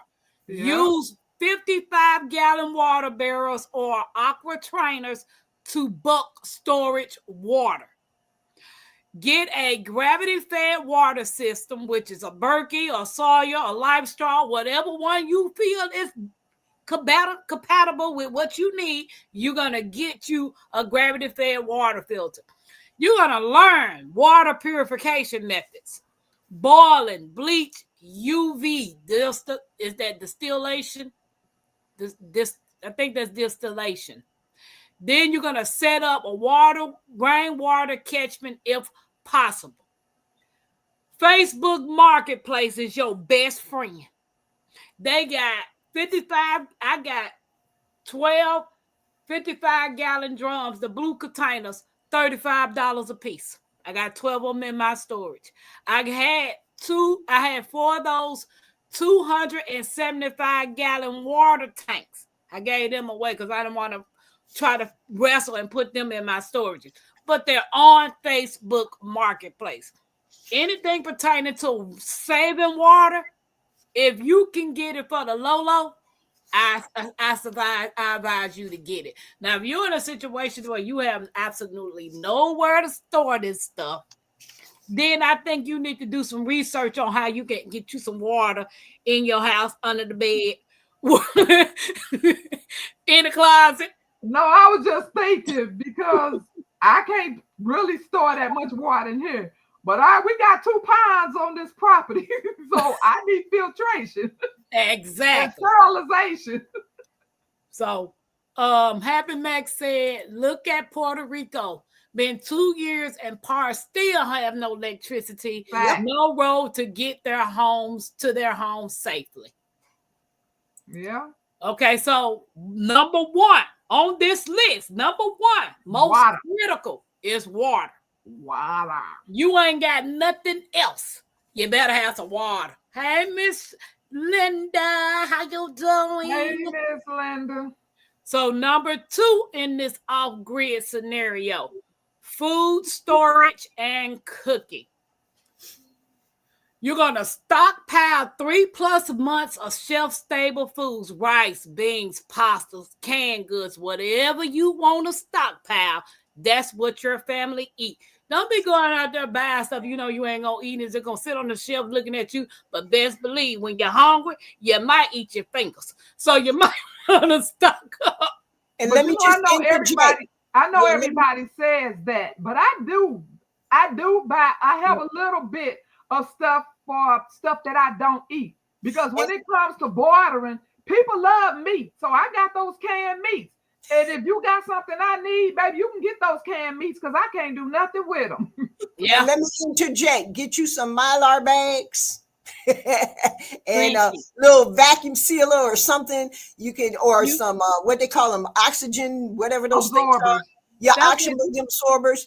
You can store stuff for long term that way also. Go on and take it, my Renaissance. I did. That's what I was coming on before I came home. So I went. Look, I know what that noise means. Hey, my New Orleans gardener. Look, Miss Jones, she'd be like, I'll be right back. I already know what that little noise means. Get a small portable water filter. They're cheap. Yes. Yeah. So you're gonna stockpile your 3 months plus shelf-stable foods. Right, get stuff that's non-perishable. Make sure you got some oxygen absorbers. If you can, get your 5-gallon buckets. That's food grade, mason jars, Mylar bags, whatever you're gonna do to secure your food in a safe place. You're gonna store freeze-dried meals for long-term, 20+ years shelf life. Get an off-grid cooking method. Propane, butane stove, store extra fuel, wood stove, rocket stove, or solar oven. Do you know you can make your own homemade solar oven? I watched the man on YouTube do it. Sure can. And Tampa also let the ones know who cannot afford all the Mylar bags and the absorbers. If you just got the bucket with the right lids on there, you just pour that rice and those beans straight in there and keep that lid on there tight and throw a lot of bay leaves in there, because everybody can't afford oxygen absorbers and Mylar bags. Yeah. And if you get buckets, make sure it's food grade. On the bottom, we have a 1 or a 2, if I'm not mistaken. But check it, because there's different grades of food storage. You don't want to store your stuff in a container that's, especially if you're just putting it in a bucket, you can make sure it's a food grade bucket.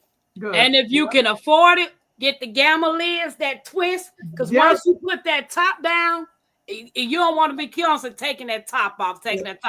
So get the little gamma thing that twists, and when you need to go in there, you can just twist it out. Get what you're gonna get, twist it back on. I'm gonna let you finish reading, but let me just say this: start tomorrow. Get what you can afford. If you can budget $20 a week, you'd be surprised at what you can store with $20 a week. If you can do a little more, save money. You know, I put myself on a budget. And whatever I don't spend that week, it goes in a pot. If I don't spend my little budget, because I mean, there's a lot of things I don't need, but I whatever I don't spend this week, I don't hold on to it and spend it. I throw it somewhere. I put it aside, and now that money will build up fast, and you'll be able to do more. But make sure you have a budget. Your preparing budget. Make sure you have something for that. Get one thing. If you can't afford nothing but storage jars, get those. Start a little bit. Do a little bit. If you want to stock up on canned goods, this week, get a ton of this canned good. Next week, if you can afford it, get a ton of that. You're still using it, but you're stocking up in the meantime, so you'll have something. Hey, PIA, welcome in, sis. I appreciate you coming in. So on the last thing with the cooking thing, learn cooking without electricity. If you don't got electricity, what other ways can you cook? By campfire, Dutch oven. What else can you use? Get your little hibachi grill. If it's just you by yourself, get your little hibachi grill. Get something. Yeah, you're right. You're right. When I bring flour and grains home, I put them in the freezer. And I know that's a good way. I hear a lot of people do that. So that's the cooking and the food storage and the cooking. The next thing, backup power and lighting. Yeah, that. Buy a solar generator or fuel power generator with stored fuel. You also got to remember, what if you're in a position where it's that you can't leave your house and go get no gas and you run out of gas? What you gonna do? You got to have other options. Get portable solar panels and battery banks. Have LED light flashlights, headlights, and lanterns with extra batteries. Stock up on candles, oil lamps, and lighters. Y'all got anything else to add to that? Come here, Mackenzie. No, I can't think, but backup power. I showed them. I got a nice, which I was very surprised. I got a nice size oil lamp from Ollie's for $7. You know how high oil lamps are? That thing is about this tall from Ollie's for $7. I did the video when I was buying it. I did a little short. Yes, ma'am. Those little cheap stores, you can definitely get some good stuff. And it's somebody that does, I don't know who the person is, but it is somebody who does Dollar Tree preps. And that person goes through the whole Dollar Tree and show you everything you can get for preps, which some of it threw me. I'm like, what? They got that? So yeah, if you can't afford things, we ain't trying to break nobody bank. Get what you can when you can. Go ahead, Miss Truth Jones. No, you were fine. You were fine. Yeah, so I know we just gotta do what we can do a little bit at a time. Yeah. You got me looking up Ollie's website. Oh yeah, honey. Ollie's have lanterns. Yes, ma'am. And it is nice. Yeah. But do in other words, what we're saying is do something. Do something. Don't sit and be so comfortable you think it will never happen to me. No, yes, maybe the odds of a tornado or flood, you may not be in a flood zone. You're not going to worry about floods, but you might be in a tornado zone. Because guess what? The tornado alley has moved further east. So we're more now in because tomorrow night we have severe thunderstorm, tornado warnings coming my way. So you need to be, prepare for something. Yeah. Look, nobody is above disaster. Exactly. Nobody can avoid disasters. And this is just common sense stuff that you should already have in order. Because I'm going to tell you another reason why we should be a little more prepared. Because, see, we weren't raised like our parents or grandparents. Honey, them folk were survivors. Them was the real survivors. They didn't have all this luxury stuff we got now. Those were the real survivors. And we missed not learning from them. Those of us who didn't, we missed not learning like that. Unfortunately for me, all my grandparents passed when I was very young. So there was not that to be around. Right. So learn from the old. They know some stuff. Older people know some stuff. I know I'm 70, but I'm talking about there's still folk out here in their 90s and whatever. Those folk know some stuff. Like my grandma, she'll be 92 in March. Yeah. They know. Miss Linda said, yes, you will be surprised at all the items you can prepare yourself from the Dollar Tree. Exactly. That's what's on that video. And TIA said, I'm slowing stocking, prepping, and filling 2 bug out bags.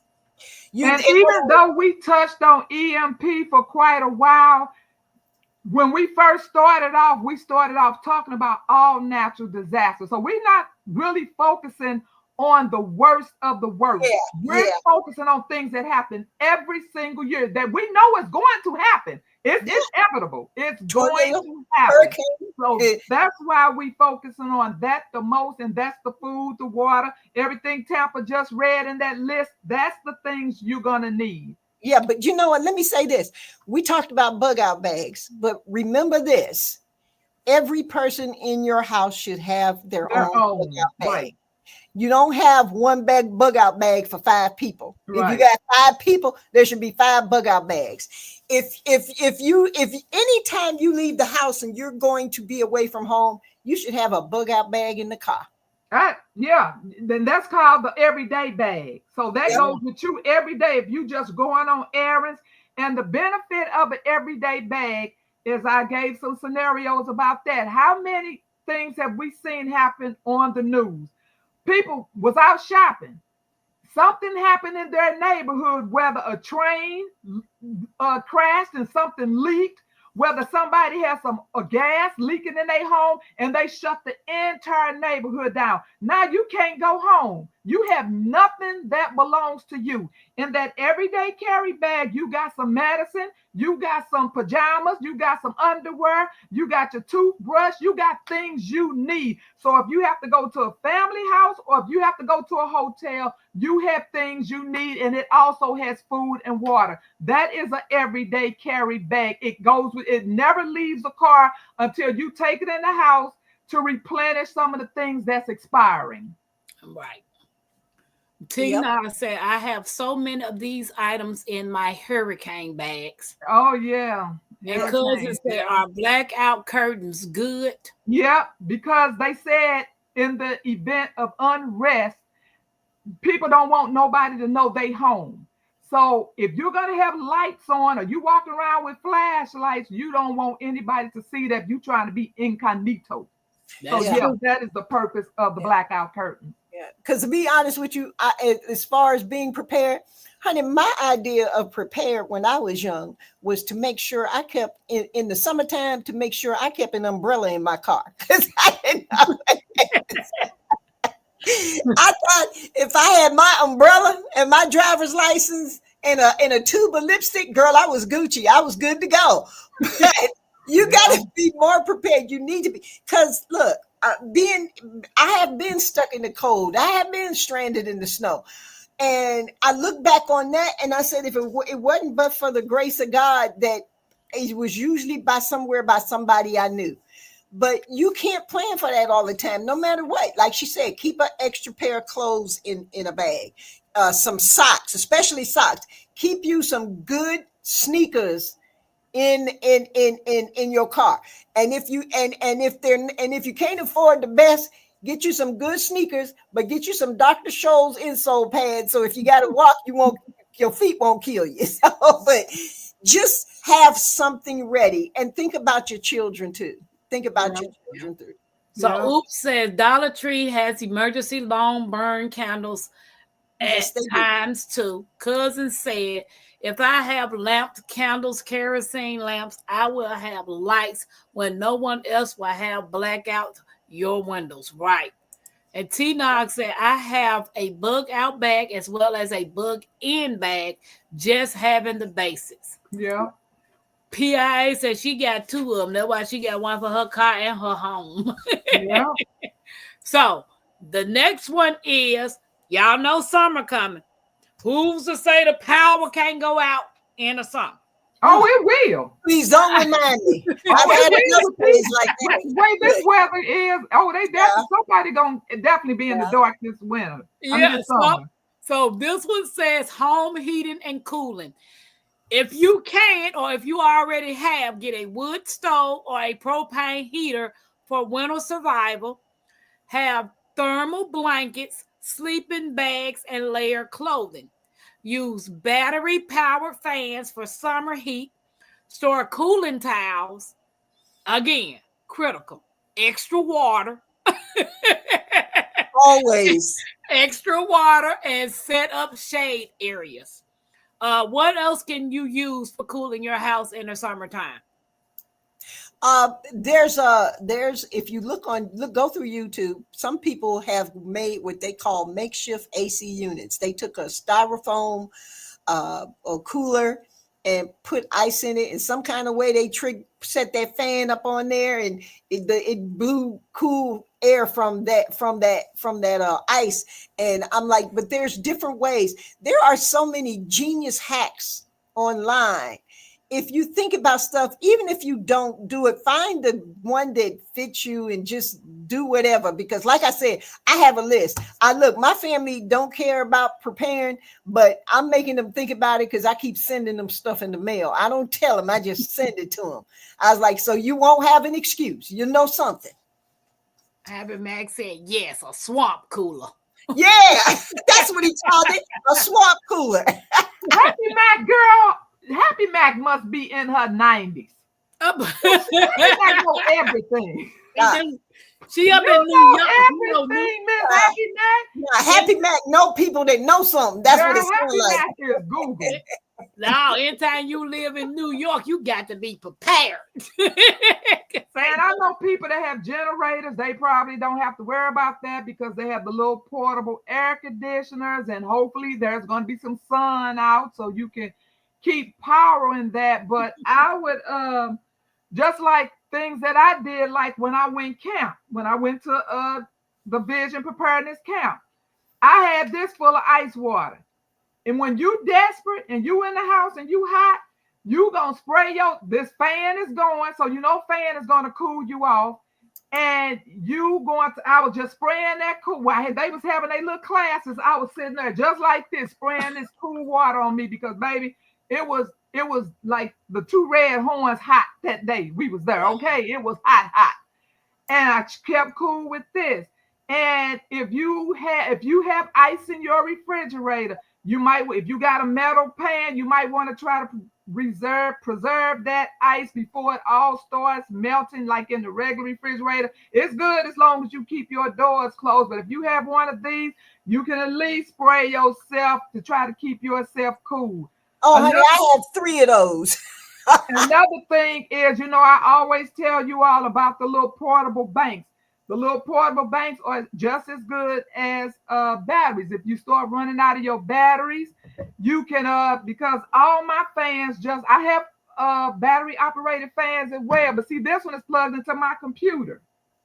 So if your computer got juice in it, or if you got your battery pack for your phone, or if you have just a small generator, you can still have this fan on you as well. And another thing, the old school, somebody probably still have one in their home, or it might be some in the Goodwill. The old time reading lights that had that arch because it arches down so you can read a book. You can get one of these.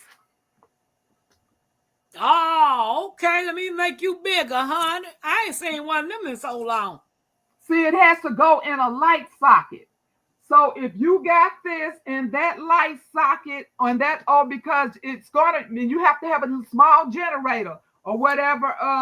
You have to have a generator, but this will still give you some air some kind of way. That's why I say you have to have multiple things, because this is not going to pull that much energy as if maybe one of those big giant fans. It's just different things you have to have. Right. I have this. Yeah, this is I guess you call it a bank. That's an actual generator. Yeah, and it's small. This is from Energizer. It's about what, a 300? Yeah, 300 something. I got this when we had that freeze. I realized it wasn't big enough. Doesn't have enough power to run a heater, but it kept our phones charged. And it took care of everything like that. And it, you can plug a light, you can plug a lamp in it, and it lasts hours. So you need something. You need, like I said, if you even have something little, you can plug up these little objects like that, because your goal is to try to stay cool. Even if everybody in the same room and we just trying to keep everybody cool, you have to keep, and the nights tend to get a little bit cooler, not much sometimes.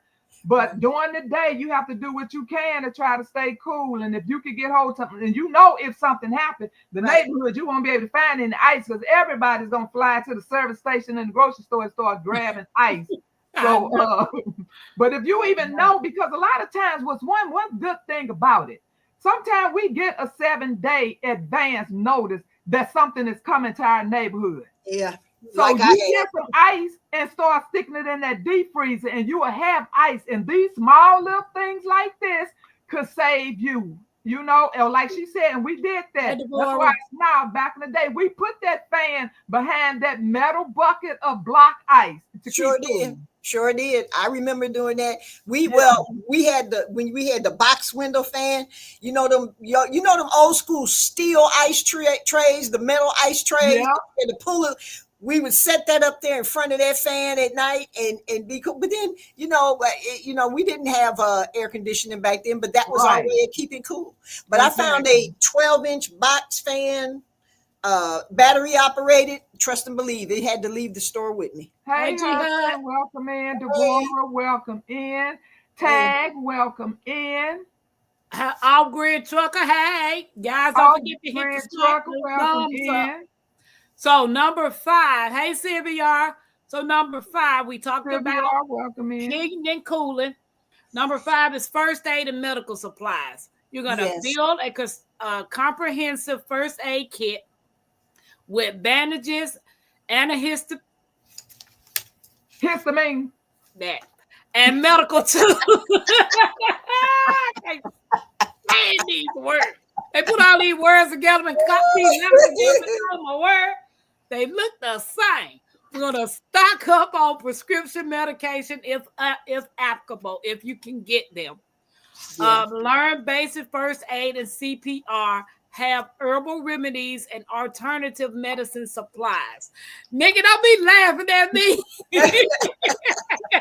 So when it comes to first aid and you're building your first aid kit, like Ms. Jones Chu said, don't just have bandages. Yeah. Hey, but bandages and neosporin. You need more than that. Trust and believe. If you Right. can get you a medical book, make sure you have that with your first aid kit, herbal books, anything pertaining to first aid and medical supplies. You just need to build the best kit possible. Not only you need to have one for your car, you need to have one for your house too. Yeah. Yeah, Yeah. because I just don't know. I Okay, think can I say something? Yeah. While you mentioned herbs, I want you all to research. I mentioned this on my video, but don't too many people come through and listen to my videos. So I'm telling you all, barberry, Barberry, is still part of the berberine family. I don't want you to research one book, two books. I want you to research as much of it because every time you research something else, it's going to tell you something else is helping. And I am a witness. A girl came by today. She was over here trying to buy a condo over here. And she was talking to both her hands was like, I diagnosed her right on the spot, like I always do. But anyway, she was backing out. And I'm like, wait a minute. I ran up there and gave her about this much of my Barberine. Barberine is for so many things. I had to go to the hospital last week. They asked me, do you want to go to the emergency room? I said, and pay an emergency room bill? Absolutely not. So I went there and they did absolutely nothing for me. I was sitting up there talking to my daughter and I was like, wait a minute. I wanted this Barberine. I bull crap you not. That Barberry took away the pain. The next day I wanted to go out there and start rearranging my pots because we only get 2 good days every once in a while. So I wanted to get out there while it was up in the upper 60s. And I was talking to my sister. I said, well, I'm not going to be able to go right now. I said, because my GI is tore up for some reason, probably because I had those sweet potato hash browns. But I said, I can't go out there right now. And then I said, wait a minute. I went in there, fixed another cup of tea, drank 3 sips. 3 sips, and I bull crap unite my right hand to God. I was on that patio in the next 10 minutes. I know. Baby, research Barberry. High blood pressure, high sugar, inflammation, pain, urinary, eyes, you name it. Arthritis. As they say, I gotta find myself a pencil. Oh, Arthur. Yeah, I see. When I got the herbs, because my Renaissance grandmama, I had her on the phone when I was getting the herbs from the Good Earth the other day, and she said, "Ask them, do they got barberry?" So the lady went over there and looked, and she said, "We got bilberry." And my Renaissance said, "What's that?" Yeah, there's bilberry. Yeah, I heard bilberry is for the eyes. Yeah. Oh, so I need that too. But it's a hot commodity because everywhere you go, it's out of stock. Because I told Tampa, I said, baby, after that helped me, I said, baby, I'm going back to buy $100 worth of barberry. We can't even find any barberry. Probably right there that it's got to be good. Probably the pharmaceutical companies might have bought it out. Oh, stop it.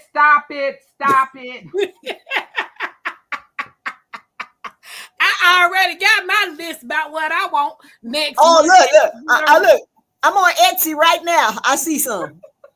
But what's the best way to get it? What's the best way to get it? The root, the powder, the what?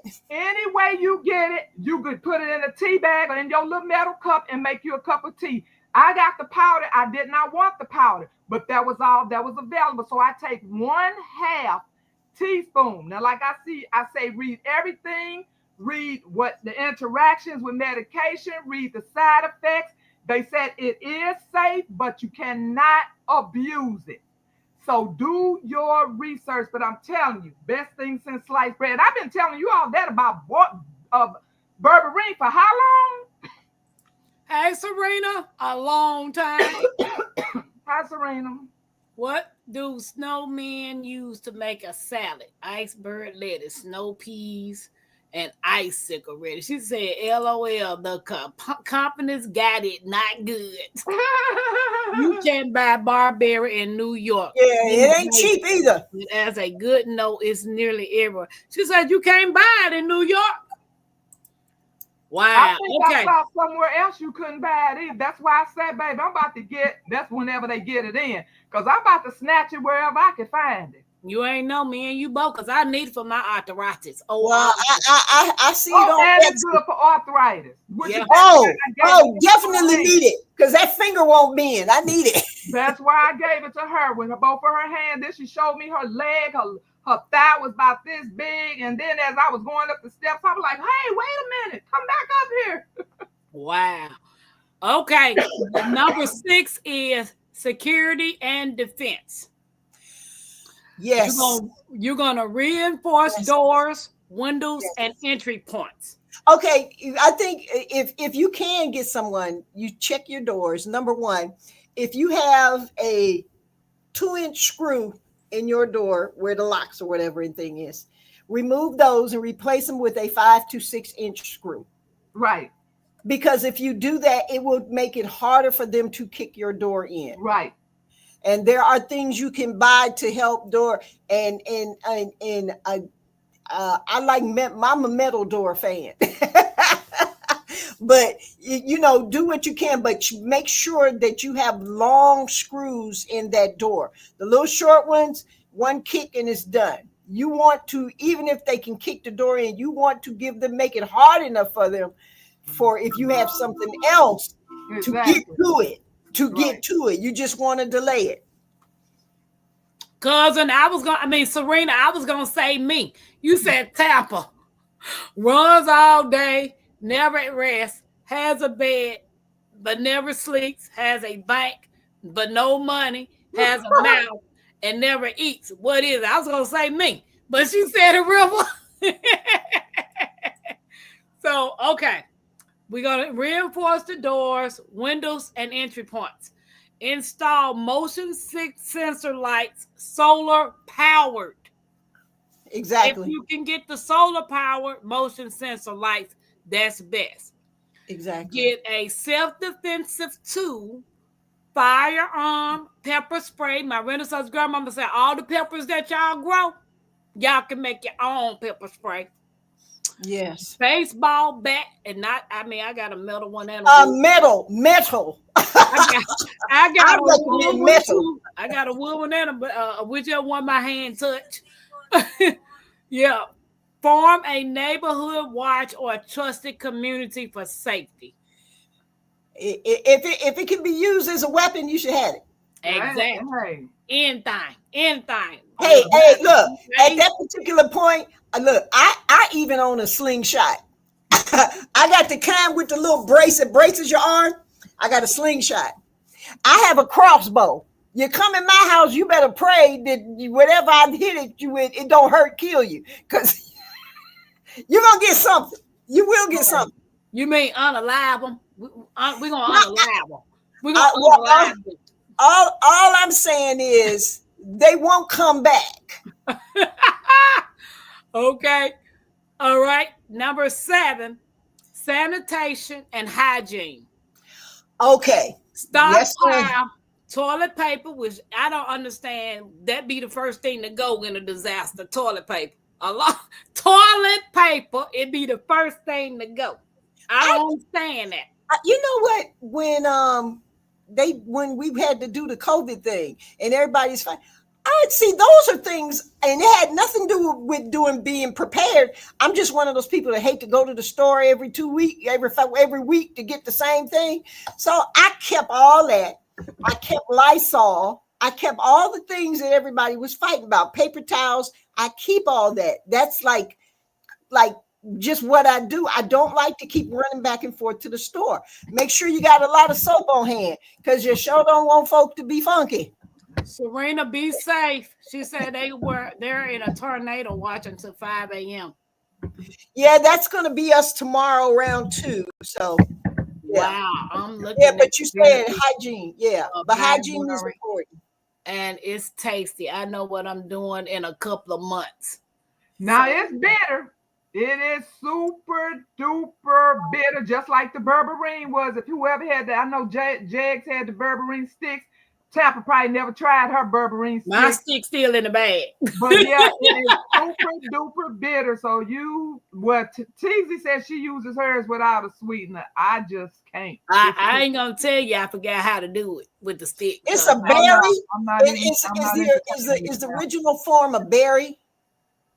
Huh? Is it like a berry? No. Well, yeah, it does come in a red berry, but I've never seen that. I've only had. I was just looking at it on Etsy. Yeah, I've seen the red. I saw that red berry, and they said you have to wash them really good. So I don't know about the berry.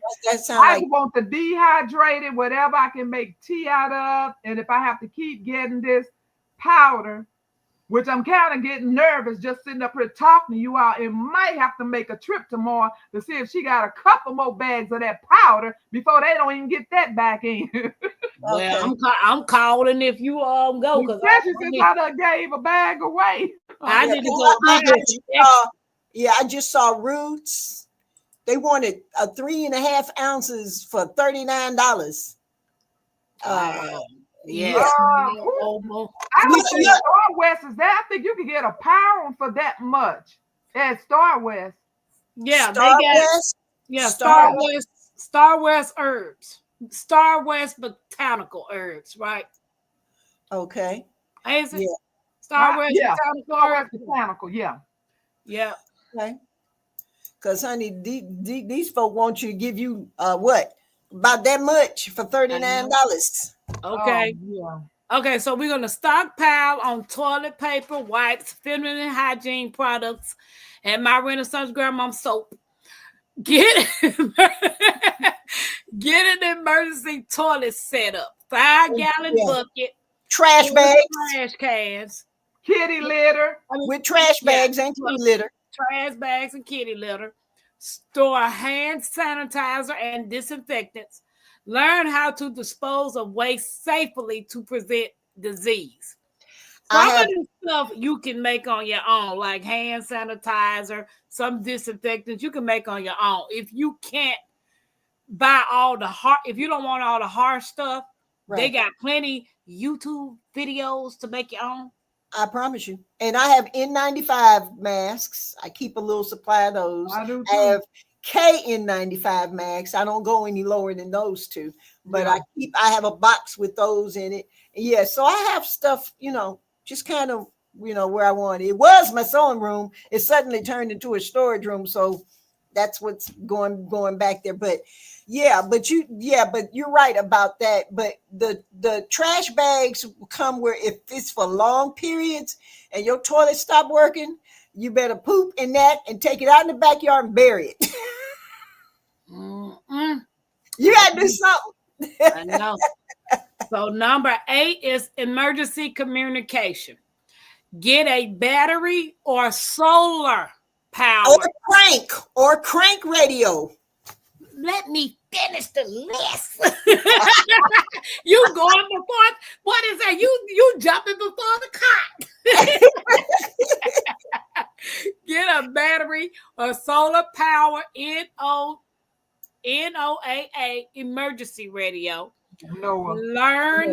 You have to learn ham radio or a CB radio for long range communication. How many of y'all got a phone book with people's phone numbers in it, an address? If you got a phone book, an address book, put a 1 in the chat. I wouldn't say it's a phone book, but it's written on the paper in my wallet. No, I know at the dollar store, I got one of them little dollar phone books, where you can put in name, address. It even has a line for, what is it? Password, whatever, and stuff. It's got all that stuff in there. I keep all that stuff in there. Mackenzie, give me one of them right there. Because we don't remember numbers like we did back in the day. We have gotten so spoiled to these phones, it's ridiculous. The phone do everything. I try not to depend on everything. So, wait a minute. Happy Max said, they talking about. Yeah, Happy Max is off the chain. PIA said, Wait a minute, flaming in a bag left on neighbors. Sanitary. PIA. Oh, yes. And make sure you got a gas mask or whatever type of mask you can get. Make sure it has the filter inside of it. Yeah, I got to be get no those. good to get a gas mask without a filter in it. Yeah, that's next on my list. Happy Mac said, I'm evil. Yeah, you having an evil moment there, Happy Mac. You need to print important phone numbers and emergency plans. Don't, I repeat, do not rely on digital. This is my gas mask. I bought everybody one. Oh, what you got to tell me where you got that? Amazon. Can it fit your face? Amazon. Amazon. Can it fit your face? And then it has the filter thing. Yeah. My kid's my cat. Oh, I ain't gonna take it off that thing. She talking about can it fit my face? Let me take my glass off. Can I fit it too? Can I do it? Can you see? The question is, can you see, or is just that's just a cover on the lens? I can't see without my glasses. Oh.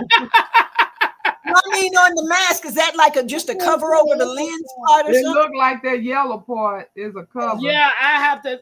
It has to be clean. Oh, okay. Yeah, but you can see out of it, but I can't see out of it because I ain't got my glasses on. I can't see either. But yeah, I got everybody one except for Malachi because at the time he was a baby when I bought these, and this wouldn't have fit on his face. So yeah. Everybody say okay. PIA says she has one. Just Gifted says she got one. Sylvia says she got one. If I had a phone book, I'd be using it as a That's why I told you she off the chain. Ladybug says she got one. What does that say? What does that say?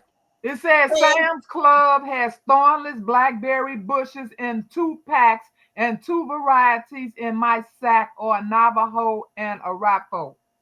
Arapaho. So, Raina, the number one was for if you had an actual phone book that you keep people's phone numbers and addresses written down. Yeah, a handwritten book. She says, Tapper say, Luke, I'm your father. Father, when you put that gas mask. But you know what? Deborah, you better try that mask on. But you know what? I have an actual phone. How many people still have an actual phone book? I actually have a phone book. I do too. So I have the white pages. I had the yellow pages, but I don't know what happened to it. It might be in one of my boxes in the storage. PIA says Sam's Club is banned. Yeah, I ain't going there nowhere. Not at all. And Deborah, you need to try that mask on. A rap. Wait a minute, she said a rapper who? Indian tribe. Arapaho. In Indian. Arapaho. Oh, snap. I haven't seen a phone book in over a decade. They still give them out. They still give them out here yearly. Yeah. Well, in Mississippi, they do. Yeah. Once in a while. Yeah. So number 9 would be transportation and evacuation plan. Exactly. Keep your vehicle's gas tank at least half full. Full. Have bicycles, carts, or alternate transportation in case of fuel shortages. All of y'all who got them plug and drive cars, I don't know what to tell you about them, but you might want to try to get some extra vehicles. Better get you a bike. But say, as a bike or some roller skates or something. I don't trust those cars. God bless anybody who has them. My Renaissance grandma explained why Sam's is boycotted. Sam's is boycotted due to the DEI initiative. Straight to the point. Okay. Yeah, no electricity, no gasoline. Exactly. So if you got a plug and play, no gas, you need to find another form of transportation. Did you say a plug and play? Plug and go. Something with the car that you got to plug in, wait 2 hours just for it to charge up for you to go.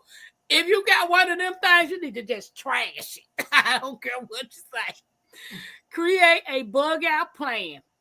Know where you would go and how to get there. If you got to walk, you might as well just sit on the side of the road and just wait. And do you have maps? Do you have paper maps and not rely on I have a GPS? paper map. I got, as a matter of fact, I got the, remember how they come with the big atlas type deals? I got one of those. Yeah. Prepare a bug out bag, 3 days or supplies per person. Do not get a map and thinking you're going to go somewhere and your ass like me and don't know how to read it. Sorry, y'all. You need to learn how to read a map like Tampa need to know how to read a map. And if you can't read the whole map, look, what is it? North and south is odd numbers, east and west is even numbers. At least know that much. Okay, what they say, Gardner Scott's Guide to Raised Bed Gardening paperback. Okay. What is this right here? I have a Gazetteer. Gazetteer. Okay. What is that? What's a gazetteer? I have a compass. Yes, I have a Oh, compass. yes, and a compass. I don't got one of those. I have a compass. First of all, I'm ashamed to even say I'm standing right here, right? I'm sitting on my bed and I'm looking. How do you determine? So back down Mississippi behind me is south. Mm-hmm. Towards Georgia is what? Is that east or That's west? east, depending on where you are. Georgia's heading east. So California's on what? The West Coast. That's So on that the means West that North Carolina's on the. You should remember one thing: the sun North rises. Carolina's East The Coast. sun rises in the east and sets in the west. So if you don't know that, if you know that much, then if it rises in the east and it sets in the west, you should be able to follow. Look, these are Let me skills, tell y'all these something, are right? skills we had to learn. These are skills we had to learn, y'all. I didn't learn none of that. I got a good enough diploma. And even this would help you. What is that? This is an emergency whistle. What I need that for? Because Who gonna hear me? if you get separated from your family, you might They be gonna take their someplace- phones out and stop least- videoing me. So, what I'm blowing the whistle for? And it's nice that they making a lot of the whistles attract and attention. other things that we would have with compasses on them. So they Okay. putting compass on just about all kinds. It might be on your flashlight. Yep. It might be on your whistle. It might be on something else you have. So they doing very good about that. It might be on your watch. Ain't no there, no telling. She Yeah. said keep a compass on hand. And Happy Mac said, yes, a whatever that word is a very, very detailed map in book form. Shows everything. Old trail. Oh, I need to get one of those. Where you get one of those from? Old trails. I told you she was an old soul. I am. My Renaissance grandmama. Can you? I can't screenshot it. Yes, I can. Hold on. Let me screenshot that. I had to take off my notes. It's called the Gazetteer map. Can I get that off of Amazon? Yes, I'm looking at them. Okay, I'm gonna get one off of Amazon. You can get it for every state in the union. Well, I mean, ain't Amazon boycotted? I don't know. Where am I gonna shop at if everything boycotted mine? Girl, I'm laughing at Jags. Wait a minute, what Talking about Jake us. say? PIA, wait a minute. Devorah said, and don't eat all your snacks in your to-go bag. No. I got the emergency whistle too. Okay. Oh, she said, get the emergency whistle. No, it says God. Oh, she said she got the emergency whistle too. Okay. I started tomato seeds last night. Tomato. Okay, Serena just got tomatoes.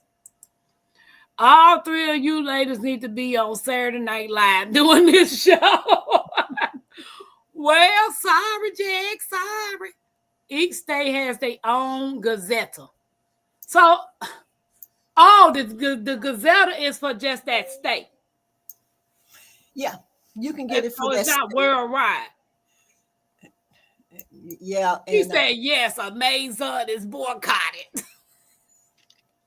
So now tell me where I'm supposed to get this stuff from, PA. I got mine off eBay. I don't like eBay. I don't like them. I don't like eBay. She said yes. Okay, so number 10, knowledge and skills. Yep. Learn what some of y'all already know: gardening, foraging, and fishing, for those who don't know, cooking. hunting. We have already talked about cooking. We have been talked about that four lists ago. Learning, gardening, foraging, fishing, hunting for long-term survival. Practice fire starting, water purification, and food preservation. Take a self-defense or survival skills class. Why they keep on talking about build a community of like-minded people? Preppers. What they're saying is in your area, who are close by you, people that you know you can kind of trust, or family within that's Thank close you, by. my Renaissance. Look up, Miss Jones. Look up and see what my Renaissance doing. No, I see but I do understand she's right about that, what she's saying, but that's basically what that paper you're reading is saying. That's what everybody on YouTube be saying. But Yeah, has anybody community. hey, I got all this land over here. If you got a tent, anything happen, you can come camp out. Has anybody did the invitation? But they keep on saying, build your community, build your community, and they ain't got one invite. Now I get it. You can't just be inviting all kind of total strangers to your property. I get that. But that's how you build a community. Build a community. Exactly. That's what I said, baby. Community been gone ever since I grew up. When I was a kid, we had community.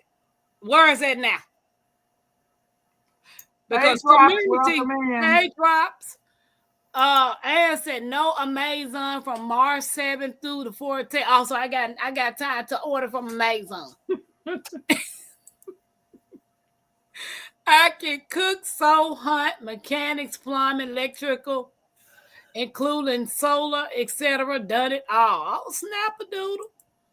Get a fishing pole, just a tiny one. If you don't have it, Matt, I ain't about to fish no way. Because I almost bought one the other day, but see, the ends was funny, and I needed something else. But I have not had a fishing pole in ages, and because you all know I don't eat that. But trust and believe, if something happened, baby, I was an avid fish eater. I ain't forgot how to do it, okay? Happy Mac said drops need to be my neighbor. I ain't never been. I caught a fish with my feet. It does that count? As long as you can catch them. I don't even want to get the visual on that. Baby, never again will I go near some water I can't see. I went fishing one time in my life and I caught catfish with some whole kernel corn because I refused to pick up a worm. We used to take the cereal Wheaties and mix that Wheaties with honey and roll them up into little bitty balls and put it on that thing, baby, and catch fish all day long. So you wasting honey on a fish. Hey. She wasted a little taste of honey for a big dinner. That's liquid gold, baby. That's liquid gold. You got them loaves of bread and fish. You gotta tell Ladybug said, trust is hard to come by community. What you said, baby, by community. Well, they keep on throwing community out. I would catch a fish and eat it. Happy Mac said, my grandpa could catch a fish with his bare hands. I definitely am not that talented. Amen. So this is one thing y'all don't mention is self-defense. We already mentioned already that. did You that. late, well, you're late. Drops, You you late. just rolled in. We done had a whole 2 hours and 22-minute conversation. Thank you. You late, Drops. You late. We about to do the well, look, it says final step. Test your preparedness. You late. We on the end of it. We at the D end. It says final step. Test your preparedness. Try a 72-hour grid down drill to see what works and what needs improvement.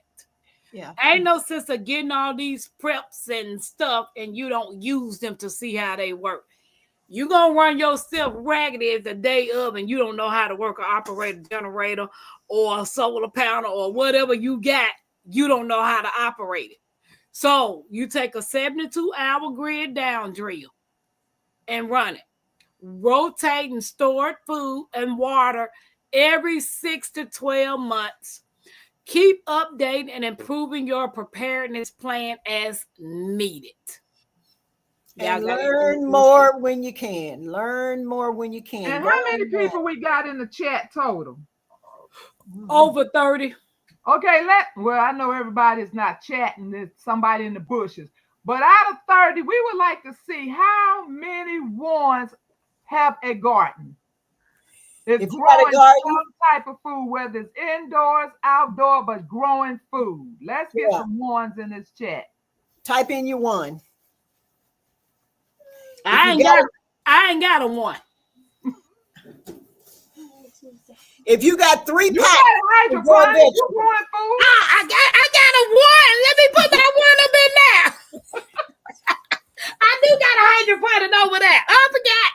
Okay, 1, 2, 3, 4, 5. Jed's gonna put his hands up. Y'all better have plenty of firewoods. yeah. Been here so long, I had to get a second supper like a hobby. I'm sorry, Happy Mac. Cook. Wait a minute, I missed some things.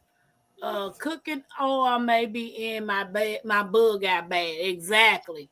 And then okay. So there's not 31s in the chat, but hey, I applaud the ones that I see grow, and keep on growing. So Ladybug said container garden this year. Hey, baby, that's growing. Yes, ma'am. It sure is growing. Girl, that is growing. Jags and Backyard, Janet, PIA, Happy Mac, everybody got a one. Case of 55 got a one. 55, grow you all, don't stop. And like out, and each year add 1 or 2 more things on, even if you don't have the space. Try to maybe if you want to try something different, if you was able to save up some stuff, freeze up some stuff, then maybe this year you could try something else that you like, that you want to freeze up, because we have to do that when we have small spaces. And you all know if I had space, I would freaking lose my mind up in here, up in here. My Renaissance, what state are you in? Missouri. Okay. So all jokes aside, I do like having fun. I like seeing people smile. And if you notice, the world has evolved over the past 10 years. But if you look at the demographic, it's the same. The pattern of the devastation of the wildfires, the flooding, the tornadoes, the blackout, people losing their lives to diseases that's being put out in the world. We can't possibly prepare for everything. Absolutely. Having something is better than not having nothing at all. And let's not leave out. And let's not leave out losing jobs, since 1,000 people just lost their job. Yes. Any disaster is a disaster. I don't care what it is. But being prepared does not mean you hoarding. You got some people out here that do be hoarding now, but and you, I don't have the space to be a hoarder. I don't either, Hardy. That ain't me. but you have to. It's so many people doing so many things that are similar. So many things are prepping different, but if you see somebody that got something that might be interesting, like Andale, take her for instance. She always making contraptions. She taking mason jars and making what is it, kerosene little lamps that you can put a pot on and cook with it. It's all kinds of stuff that you can DIY make. I know my Renaissance grandmama showed a while back. She had a tray with something in it. I think she melted down all those little tea tree lights. Is that what that was? No, it's actually it's sitting right there. It's actually you can use Crisco, and then you can take. I have a video if y'all want to see how I made it. I put the Crisco in the bottom, and then I take a straw. I put it on a wick, and I push it. All these little holes, I push it down in there, and then clip them off. And you could use that on. You want to show it? You could put it on a stand like a cookie rack, and you could put your cast iron skillet or pot on there. You can boil water if you want heat to go through the house and heat up the house. You could or make everybody cocoa and coffee to heat everybody up. Or you could cook on it. And when you see it's melting down too much, you have to blow it all out so it can seal back, because if you just let it keep going, you got to let that Crisco harden back up before you start it again. Because if you let it completely melt, then you just going to have a bunch of wicks floating around in there. True. So, yeah. You want to show it to them? Jay's gonna say, I need you ladies on the panel to get a big box and each of you mail me 20 items so I can survive. So when y'all get off. Jake's probably more ready than any of us. He is. My Renaissance food looks so good and I am not vegetarian. Who did I miss? Drop said, I have 3 canners, bath, pressure, and electric. I canned beef stew last week. I stand convicted. I'm a hoarder. Happy Mac. Let me put my Renaissance grandma big. That's what she made to use to cook on, y'all. All right. And what you do is you get you you could get those little dollar at the dollar store cookie sheets. So everybody should already have a cookie sheet. But I got the ones with the legs on it. So that fire won't be that close, up to the food. So I just put this on the table. This sits up under there, and I have the skillet on top of there. If you don't want to go that route, then stack up on you some of these sternals. You can do the exact same thing. Put that tray, that cookie sheet on top of that, and you can still heat up your house, and you can still make cocoa, coffee, heat you up some water, or you can cook on it. So, yep. So you can DIY a lot of stuff when you don't have a lot of money to buy things. So, Drop said, I have a fire pit smoker, barbecue, wood or gas, etc., and several propane ones. Do we have anyone in this community being affected by the fires in South Carolina? Is Uncle Bambi near them, Jags? I don't know if they in South Carolina or not. Yeah, I tend to forget who's in the South and who's in the North. Yeah. Because I know Bougie was on tonight, so I would assume she's not affected. I know. And I know Led is in the South, but Led is nowhere near it. And I'm in the South. You is not in South Carolina. No, I said I am in the South. No, we talking about South Carolina. This Oh fire no! in South Oh Carolina. no! Mm-mm. No, I Yeah, misheard it because it's like she went out at a certain uh-uh. point and then came back We in. were Okay. trying Oh to yeah, figure South out. Carolina was burning up Okay. early today. I don't know if they Yeah, got the I fires saw out that. or not. Yeah, I I saw know that. Tag. I think she's in North. Yeah, I don't. So Yeah, I'm not sure. yeah. But I hope everybody's okay, you know. But they said they couldn't even get it under control because when I saw the videos and stuff, it was horrible. It was. Did they know what started it?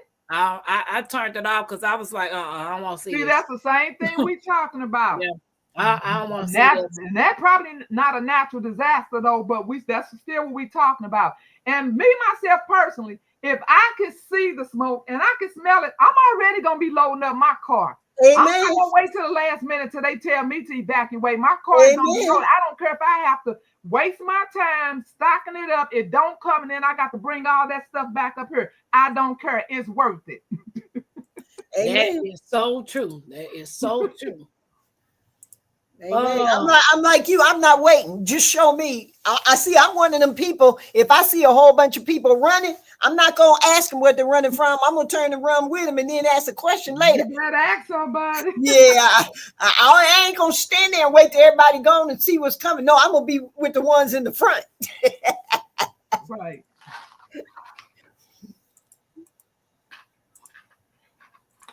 I hope everybody learned something today. Right. And I this hope is everybody made a list of the things that they want to get, and like I said, try to get it little by little. exactly. You know, check it off your list. Some things you might need to get multiple of. We just got to do what we can do because these natural disasters are definitely coming, especially ones that's related to weather. Right. Oh, And this- Miss Ann, thank you for the super sticker. Thank you, thank you, thank you, thank you, Well, thank you. thank you, Ann, for blessing her. I appreciate you. I Thank appreciate you. Cousin, you like me because I don't watch it, but most of the time when I see things, it's because somebody else on YouTube or whatever social media done shared it. And that's how I found out about the fires. And it's nothing new under the sun. There's nothing new under the sun. So I don't care what y'all say. Y'all better be preparing for something. You better do something. You cannot prepare for the earth shaking. But if you survive, you better have you some extra places where you can go or some type of emergency kit that you can get hold to or whatever you need if you survive an earthquake or whatever else disasters out there. I just don't know. I don't know. Okay, preppers. Let me ask some questions. Do you have a 5-gallon Home Depot bucket with 30-gallon plastic bags in case you need a toilet? We already talked about that. We already covered that, Bob. Drops your late, bro. We already talked about that. And not only do I have a 5-gallon bucket, because I know that's emergency situation, but this bottom wants something a little bit more comfortable. So I do have a whole full-fledged bathroom toilet thing. What do you call them? Porta Potty. I got a whole potty chair, and that's what I took to camping. I had a full-fledged bathroom. I had a bathroom with the mirror, with the little table for the toilet paper. That's what I'm talking about. Wipes. Baby, I was a trash can. I had a whole full-fledged bathroom. Don't ask you weren't camping. You were what they call glamping. You were glamping. Baby, I don't play. Yeah. Miss Ann said, "You're welcome. I plan to get ready, ladies." Yeah, my thing is planning and just taking something as far as $20, like Miss Jones said, and get something. It might not be a lot, but $20 at the Dollar General can go. Dollar Tree can go up. Oh, it can help you a lot with them because a lot of the things in Dollar General, the medical supplies, are the exact same medical supplies you buy from Walmart. They're just cheaper. Yeah, I told you I was very shocked when that person does, because I just see it like in my, in the selection when I'm scrolling through. and I see this man saying emergency preps at dollar and this stuff. I'm like, I would have never went there to get that because I wouldn't have never thought they had it. Yeah. So check out your dollar. You know, if your ends are funny, check out the Dollar Tree. Exactly. Hey, LGG Love. Hey, LGG. And, Yes, and And one if more, water high if we didn't speak to you. yeah. And well, let me say this. And you're in a neighborhood, but don't tell your neighbors or anybody else everything you got. Oh, absolutely not. Oh, Do no, ma'am. Do and not. you might want to stop showing everybody what you got on your social media Yeah. because you think you showing all that stuff. Yeah. These people not watching. People Oh, on yeah. social media know what you're showing, but your Yeah. neighbors might be watching you too. Yeah. But like I said, it's you just look at your family, look at your situation, and go by that. Look at your budget and just gauge what you can and cannot do right now, but don't do nothing. Don't do nothing. Do something. I was That's in somebody's chat one day and the lady said, I'm afraid to try to bring stuff in my house. My neighbors might see it. I said, ma'am, have you heard of black trash bags? She's like, oh, I never thought of that. or a brown paper bag. Something. Baby. Something. Something. Happy Mac said, yes, I get all my news from YouTube. I rarely get the truth from TV. Facts. And Ann said a chamo. Drops where all I can say is you gonna need a bunch of strong men around you. Not necessarily drops. Not necessarily. You don't have to have a bunch of strong men around you. You just I'd appreciate some. I ain't turning you Look, down. that's what I'm Don't get talking me about. wrong. Let's talk about. I sure would appreciate some. Let's see. I But appreciate brother, let me tell you what I would like to have around me in a grid down, complete grid down situation. I want somebody who's in the medical field. I want somebody who knows how to work with wood. I know somebody who knows a little electrical and stuff like that. I need a little bit of everything. But see, one thing about it, the way I grew up, my mother and parents taught me the most important tool you got to do anything for yourself is your hands. Learn how to do something with your hands. exactly. Janet, she said use a pool noodle around the top of the 5-gallon bucket Yep. to save your tush. But also in the camping section at like the sporting goods store, I know that W word had them. They had the toilet seat top to fill Yeah. 5 Yeah, gallon. that's what we got. Yeah.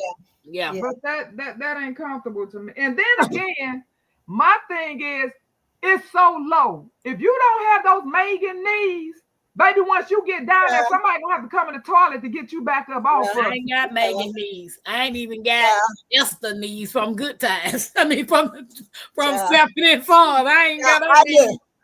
have to find me some kind of boulder or some brick pieces and build that sucker up. And then I thought the same thing.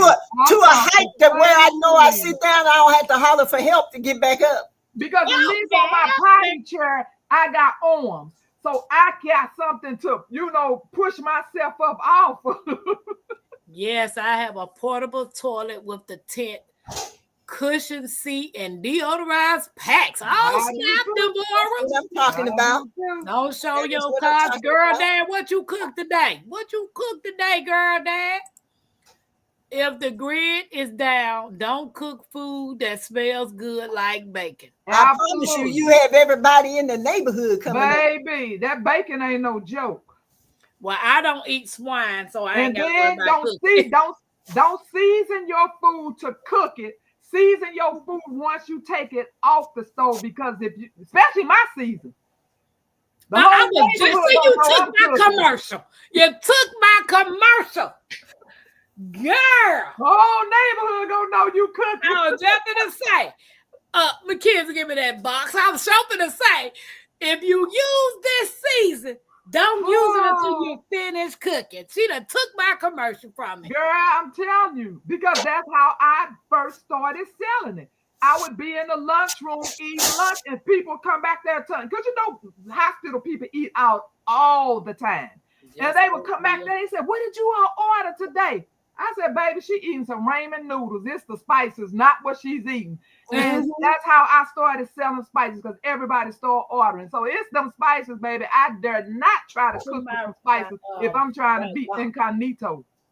Jones Fruit. I can't be with everybody. What you said, Jegs, you can't. Yeah, that one. Well, one good thing, heaven forbid, I hope I can get to them. I have in my family, I have a nurse. No, she's a what they call them, a nurse practitioner. I've got a few. I tell you, I wouldn't mind having a few military folk nearby. See, they know the know. They know the know. And you know what? That's so funny, because when all of this was in my head, I did not know that because it was just something that I was thinking of. But then I started reading and finding out people did exactly what I said, because I was always saying, boy, I wish we could get a community. We could have a plumber on that community. We could have hospital people on that community. Stop it, Tapper. Y'all see all the good, delicious spices. Have a little everybody inside of your little community. So we would not have to leave out of our community. We have everything we need right there. And whoever don't want to have animals, somebody else could get their bacon from them or whatever, and vice versa. Somebody that don't want a can, somebody, Yeah. My Renaissance grandma. My Renaissance. Miss Jones. We got low sodium spice. You see it? Look at the low sodium spice. We got barbecue spice for those who like they barbecue. We got it all. It smells just like the soap. Cause in the box with the soap. Take it out of that soap box, girl. This right here is the salt-free multi-use. You can use it for multiple stuff. This one right here is the salt-free. This is my favorite. Smoking. See, that's the one I would have to use. Is anything salt-free has to be the smoking. Yeah, and look. See, you and make sure when you doing your preps, if you know you might need to, make sure you keep you some good spices around, because don't nobody want bland. Especially if you're gonna be eating rice and beans and ramen noodles. You better have your whole bunch of spices up in there. Ramen noodles. Real old. Yep, and because you can show doctor up some ramen noodles. Yep, some ramen noodles too. And I suggest if you like cilantro, lime, and all of them, because if you have to just eat rice back to back, you want to mix that up and just surprise yourself with a different flavor every day. You know what I'm saying? Because you're gonna get burnt out. Other than that, you see what Janet Potter said. Hey, y'all need y'all bodies clean. Y'all better get some of this soap right here. Y'all see what Janet Potter said? She said, I told my son when SHTF, he can come live with me. But wait a minute, let me go back up. She jumped up so far. Yeah, she said they can come live with me, but his wife and daughter can stay home. They are lazy and will not be having me. Ooh, delicious spices. Oh my God. I understand lazy people are not invited. There was a model on one of the audiobooks I listened to, and this was their model. If everybody works, everybody fights, everybody lives in peace, lazy people are not invited. Good night, Ann. Good night, Ann. That reminds me, I need to order some more hot cha-cha, Devorah said. Yeah. Yeah. You don't work, you don't eat. What you said? I love, Renaissance, I love perfume soap. I love soaps that smell good, but I can't use them. I am have really bad reactions to anything perfect. I can't even wear colognes. I can't wear colognes or anything with, has real good smells in them. I can't. It makes me choke, cough, can't breathe, locks my sinuses up really bad. So I know a lot of people like that. Yeah, it sucks. That's why they be trying to buy out all Those are my my oatmeal and honey. Well, see, then I got to get some oatmeal and honey because living like this, it sucks because I love stuff that smells good. I just can't be near it. I get you. My I used Renaissance to- grandma don't know I'm prepping for the SHIT. I need all the soaps and spices. You need something to put them spices on. I'm too. gonna have something to put them on. Oh, okay. And believe it or not, some of your preps, if the things are down bad enough, and you have enough of some things, you can barter. If you doesn't have something, you can barter with someone else. Jazz can barter with my Renaissance. He got honey, Right. and she got spices. Jags. Spices, and she got the honey. She got the spices. Jazz got the honey. See, that's what you call bartering. Come on, Jags. Oh snap! I don't want to go. Yeah, I'm saving up. I want to get a gallon of that honey. Yeah, I want my me a gallon sister too. keeps saying, when you gonna eat that, honey? I said, girl, this is for the future. Well, yeah, because there's one thing about it, honey never spoils. It could be there And this 15 is years. medicine. It does. Oh, that's medicine? I got my No, I'm saying honey is medicine. Oh, yeah, I'm honey is saying medicine. pure Yeah, honey and my herbs is medicine. yeah. So that's why I don't bother the medicine. See, that's why I got to get some pure honey because I want some to keep. Because this stuff in the stores is a joke. Oh, I don't Oh buy yeah, honey that's from my the store. honey, child. Yeah, I don't buy that. That from ain't the store. honey. Mm-mm. I don't care what the Okay. bottle says, See, I use honey in my coffee instead of sugar. but that ain't So- honey you use. So I would have to. So I'd have to really go broke and buy like 2-3 gallons of Jags honey. And see, It'll last a long time. I keep some for my coffee and then keep some for my preps. Cousin said the kids gonna be mad if they got to eat grass. They don't say grass. Oh, That's right here. I see. She said the law of the grass. That's what she said. The kids gonna be mad if they got to eat. Hey, who are they behind you, Miss Jones? Child, most of these children. Are, Somebody just ran behind you. what really?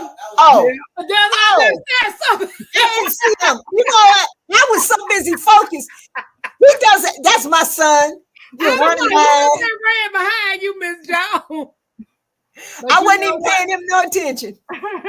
Mackenzie, when I started prepping and the pandemic happened, I changed the way I was eating things and the way that she was eating things. And I told her we're gonna have to eat the stuff that we are storing. Because she will, you know how you have kids that say, nah, I don't want that. Can we go get this? Or can we go get that? Or why we ain't got none of this? Well, if you condition your children to eating what's in the house, then they wouldn't have a problem in case of an emergency. Right. Do I think about Because that me- if my young folks have to come here? Because don't nobody eat. Now my daughter, she would fit in well because she was a vegetarian for years, so she would fit in well. But them other ones, baby, they gonna be like, Exactly. but they gonna have some food on their tummies. Okay, well, let me explain it to you this way. If or when SHTF hit, let me tell you something. I will probably have to be a vegetarian because if I had to go out there and wring a chicken neck or kill something, I promise you, I never realized how squeamish my stomach was until I got older. And I especially living with my husband because, being in Mississippi, his people are used to farming and all that other stuff. And I've seen, child, I've been passed out. I can see myself being a vegetarian because if somebody said, go out there and wring that chicken neck, that chicken will live a long, healthy life. I'm never gonna say what I ain't gonna do. I'm learning how to do it. Get that bad, baby. Long as I got strength in my body and these two hands, I don't know what I'm gonna do. That's my goal this year. Because me and Mackenzie didn't make it to the Homesteaders of America last year, and we got tickets to go this year, and we got tickets to do the dispatching of the chickens. So we get 2 chickens we have to dispatch. We're learning how to do it. Because I'm not gonna never say what I ain't gonna do. Yeah, When I get over the fear of snakes, Tampa want to learn how to fish. my But face might be toe up I can while I'm fish. doing it, but I'm gonna do it if I have to do it. I Yeah, mean, because I think it shouldn't be any worse than me, getting chickens from the water and cutting off their head and ripping them down and pulling all them guts out. I don't think that could be any more worse than Let that. me tell you something. Well, let me put it this way. If I had to learn, you everybody have their own chicken. Make sure mine is far away because there's gonna be a lot of throwing up. I can tell but you you that. know what? I've been watching The first time, I guarantee you, it's gonna be a lot of throwing up. the first time I seen this girl do it. They had the traffic cones, the orange traffic cones. Yeah, She I've had it seen turned those. upside down, attached I've to the seen fence. those. She took the chickens by his leg and stuck them down in the traffic cone where the head come through the little hole. And then she snipped the little head off and all the blood just drained down. Then after that, she took him by his legs and stuck him in that little hot water so that the feathers can come off. It's easier when they do the defeathering. And then she just went in and got all the stuff that they were supposed to do. I watched her do a quail like that, but this particular girl, she just had the quail in her hand and then that snipped his little head off. And then Girl, I used to watch my neighbors. I mean, all the little kids would be chased. I didn't know what was going on one day. I came out on the porch and I heard all this noise. I looked over there. All the little kids was running around trying to grab these chickens, and they would just do like this until that body go flying off that. Let me tell you something. That's what they call ringing the chicken neck. Let me tell you something. Okay, I'm sitting here at my computer. I watched Homestead Heart. They decided they had the thing with the chicken, Yeah, and I watched her do it. I was okay. When she took that chicken and cut it up and started yanking out innards, it went like this. Janice said, I would need 2 buckets, one for the chicken guts and one for mine. I'm with you on that. Look. If I'm looking at it went like, I was out. I was I'd okay. be okay with it. I might do that too, but I'm gonna be all right. I'm so eager to do it. I most definitely want to dispatch the chickens. I want to take their little neck. My husband said, honey, I want to take you to the slaughterhouse. We're going to watch them slaughter some pigs. And I looked at him and I said, honey, we want to go to the divorce court.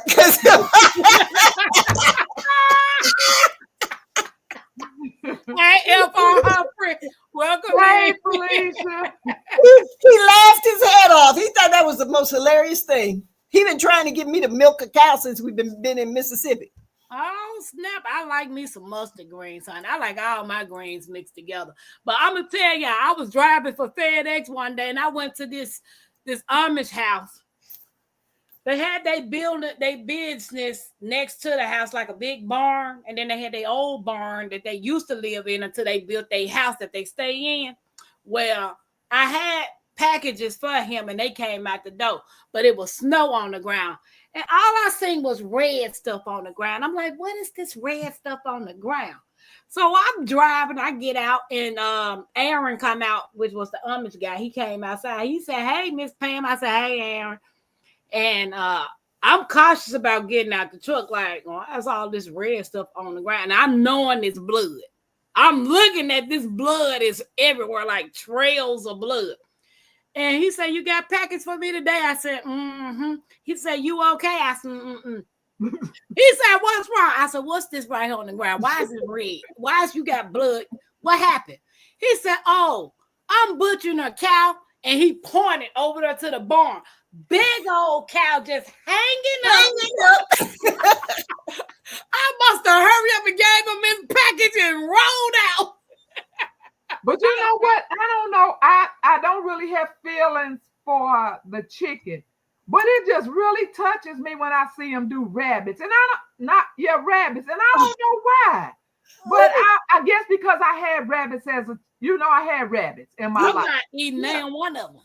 I mean, I don't want to eat it But- either, but I'm just saying I don't really. I'm kind of squeamish about both of them, but it's more of a feel sorry for the rabbit, and for some reason, I just ooh. Let me tell you something. I'm watching this lady talking to this man. I can't remember what they were talking about. It had nothing to do with what she did. And she had these cute, big old bunnies holding them like this. I mean, they was pretty. They was huge. She was like, and yeah, we don't like doing that. And then I'm watching her put them on the ground.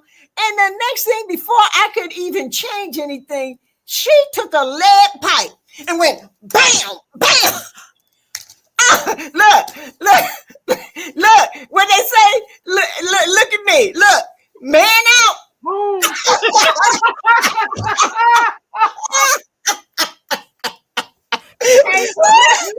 Nathan 55 said, if you are hungry, you won't have anything to vomit. Not nothing. Oh, Jesus. Let me tell you something. I was so shocked because I was like, what? It was a go. Yeah, I can't.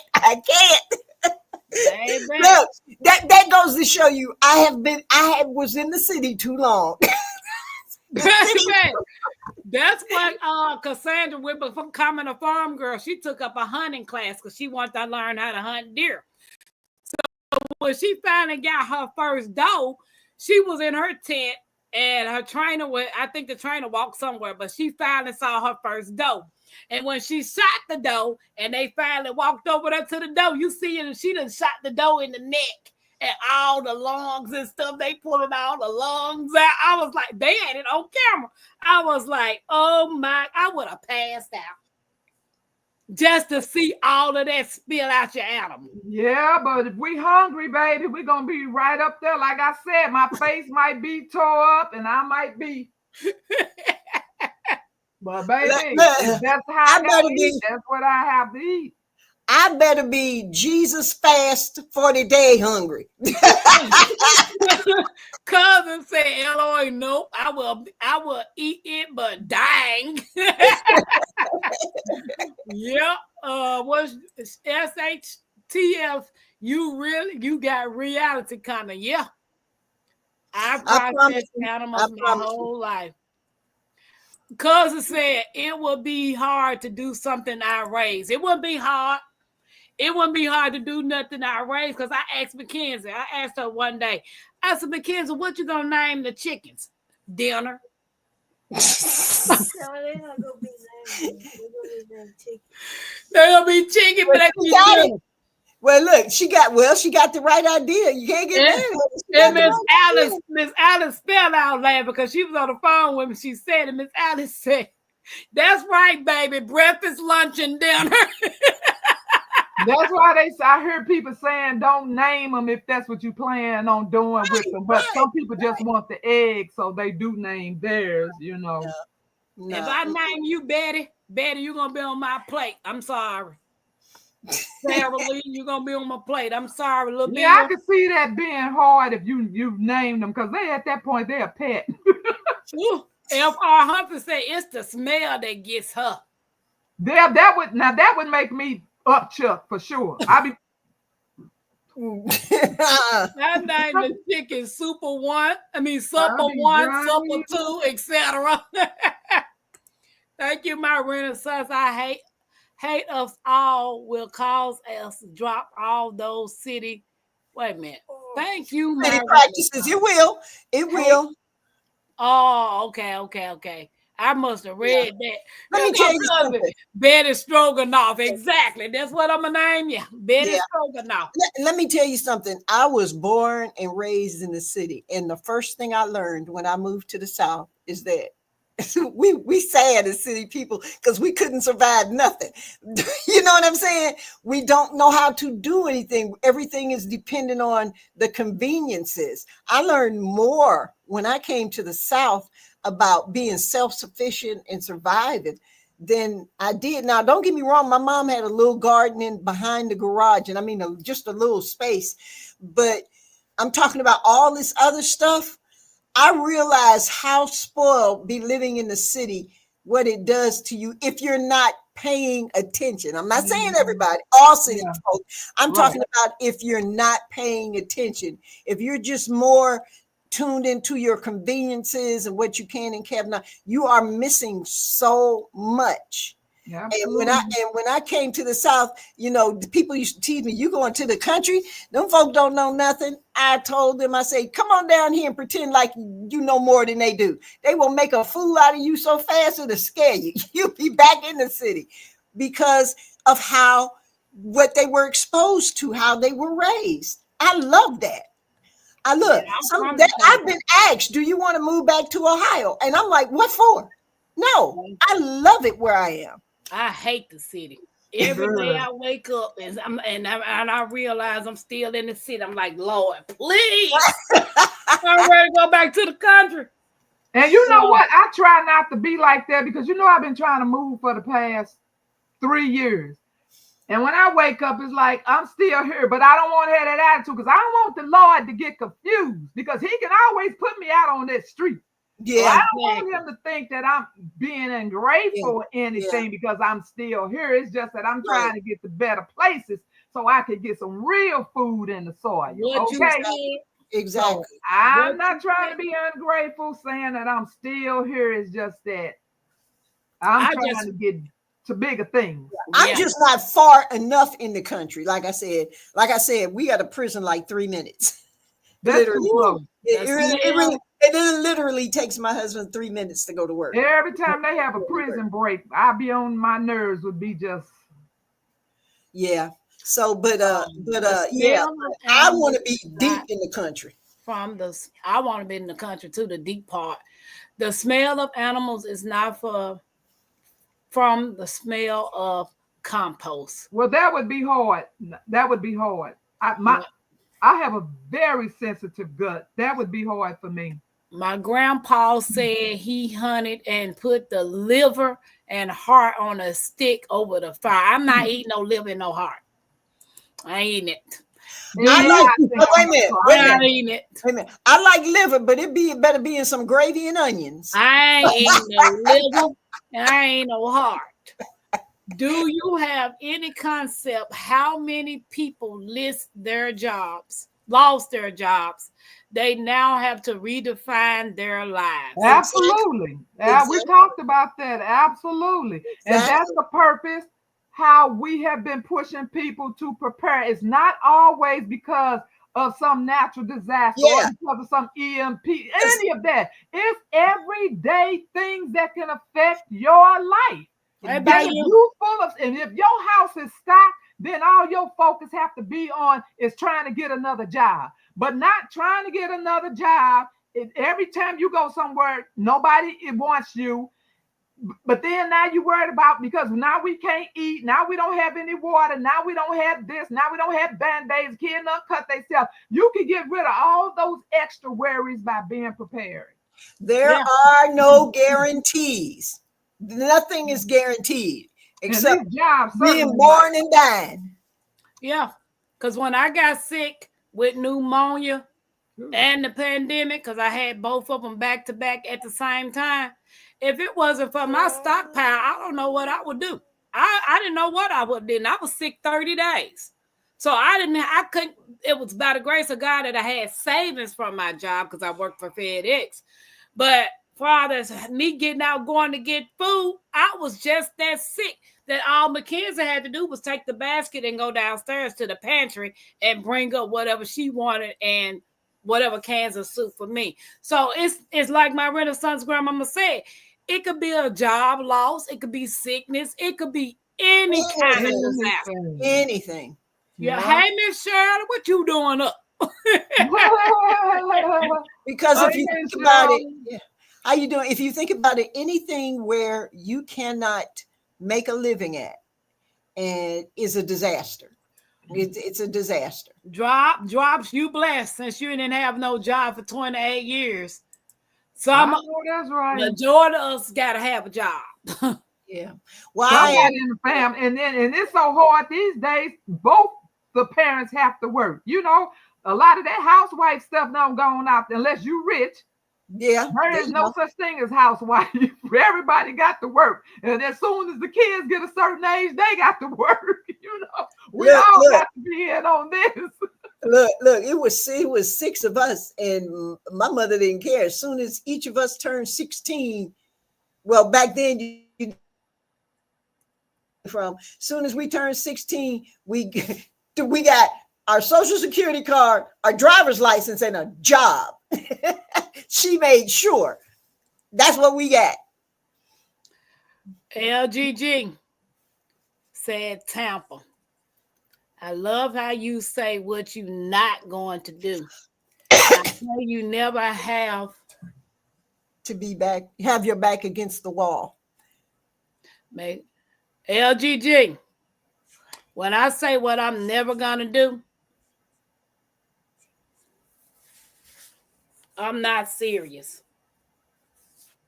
Because I never would have did this, but I was made to be a liar. So when I say that, I'm not serious when I say what I'm not going to do. Yeah. I don't eat noodles. But in my storage and in my stockpile, and my Renaissance grandma can tell you, I have over 1,000 packs of noodles.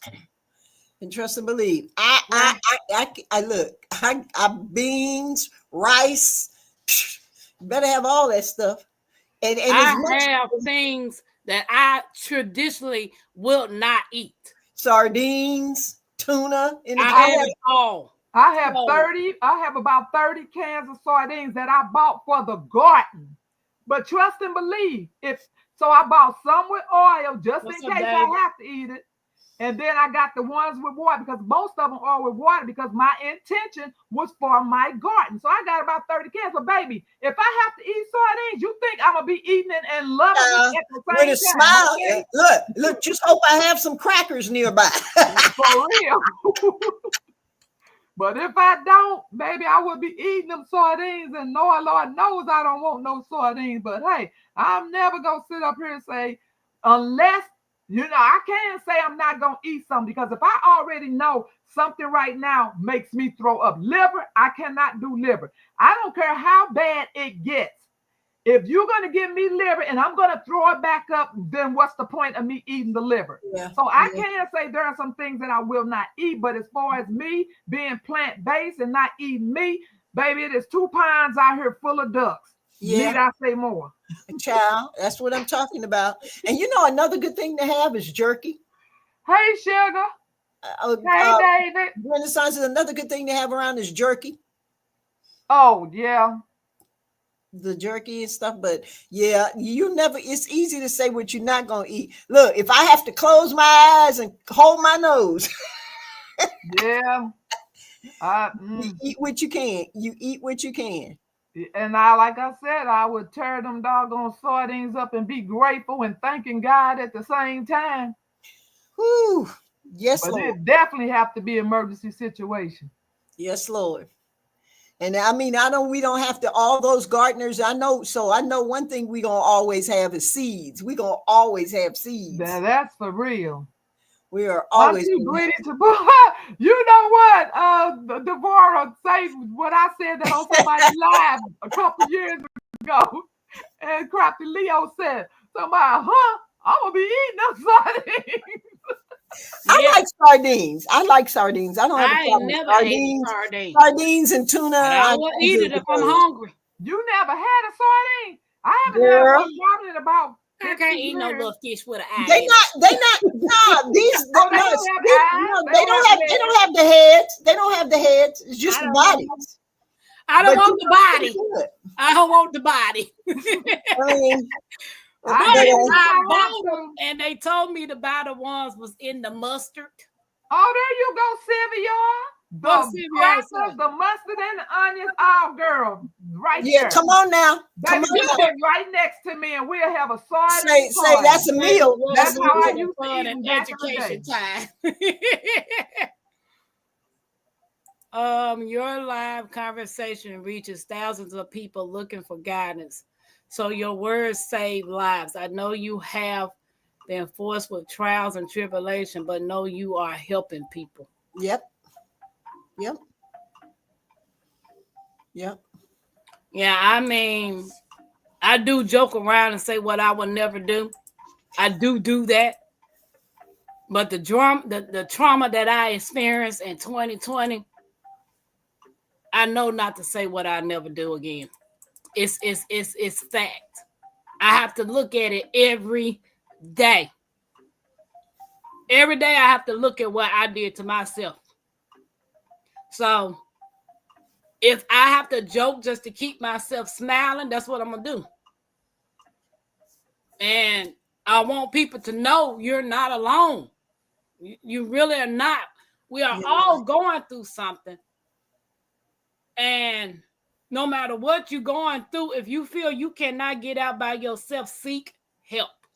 Talk to somebody. Before I came to this community, I was a part of a group that was a lie. And the Most High woke me up and I just took tail and ran. When I came across Homestead Heart with her canon and all of that, it opened up a new world for me. And part of that was some of my healing. Yeah. Because I've never met a group of people like some of the people that I met in this garden community. People that's generally want to help you without expecting for something in return. Yes, Tampa is a procrastinator. I'm not going to lie. I procrastinate. I'm lazy. I don't even want to go to work. I can't stand Uber. People got to tell me 1,500 times to do my art, sell it. I am a procrastinator. I don't mail stuff out like I'm supposed to. I owe people seeds. I owe people paintings. I'm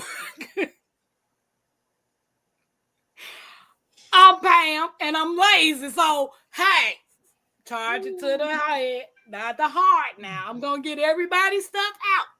And after I get everybody's stuff out, I'm not doing any more giveaways. If I do giveaways, it's going to be Cash App only. So you better have Cash App. I'm not mailing anybody nothing else. Ever.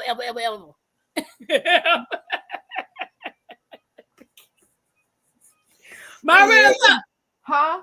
Why your face look like that? What you doing all that stuff? Oh, I thought I heard something. Are you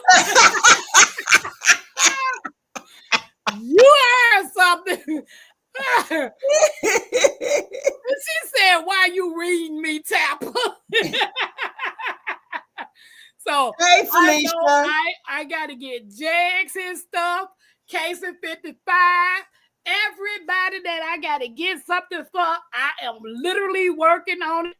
I really just went back to work full time because bills don't stop because I decided I wasn't gonna go Uber. And then I gotta go to Georgia for a Soul Family Expo. And my mama gonna send me a text the other day with some dates. Talking about, can you come this day? She tried to get us to come on the 30th.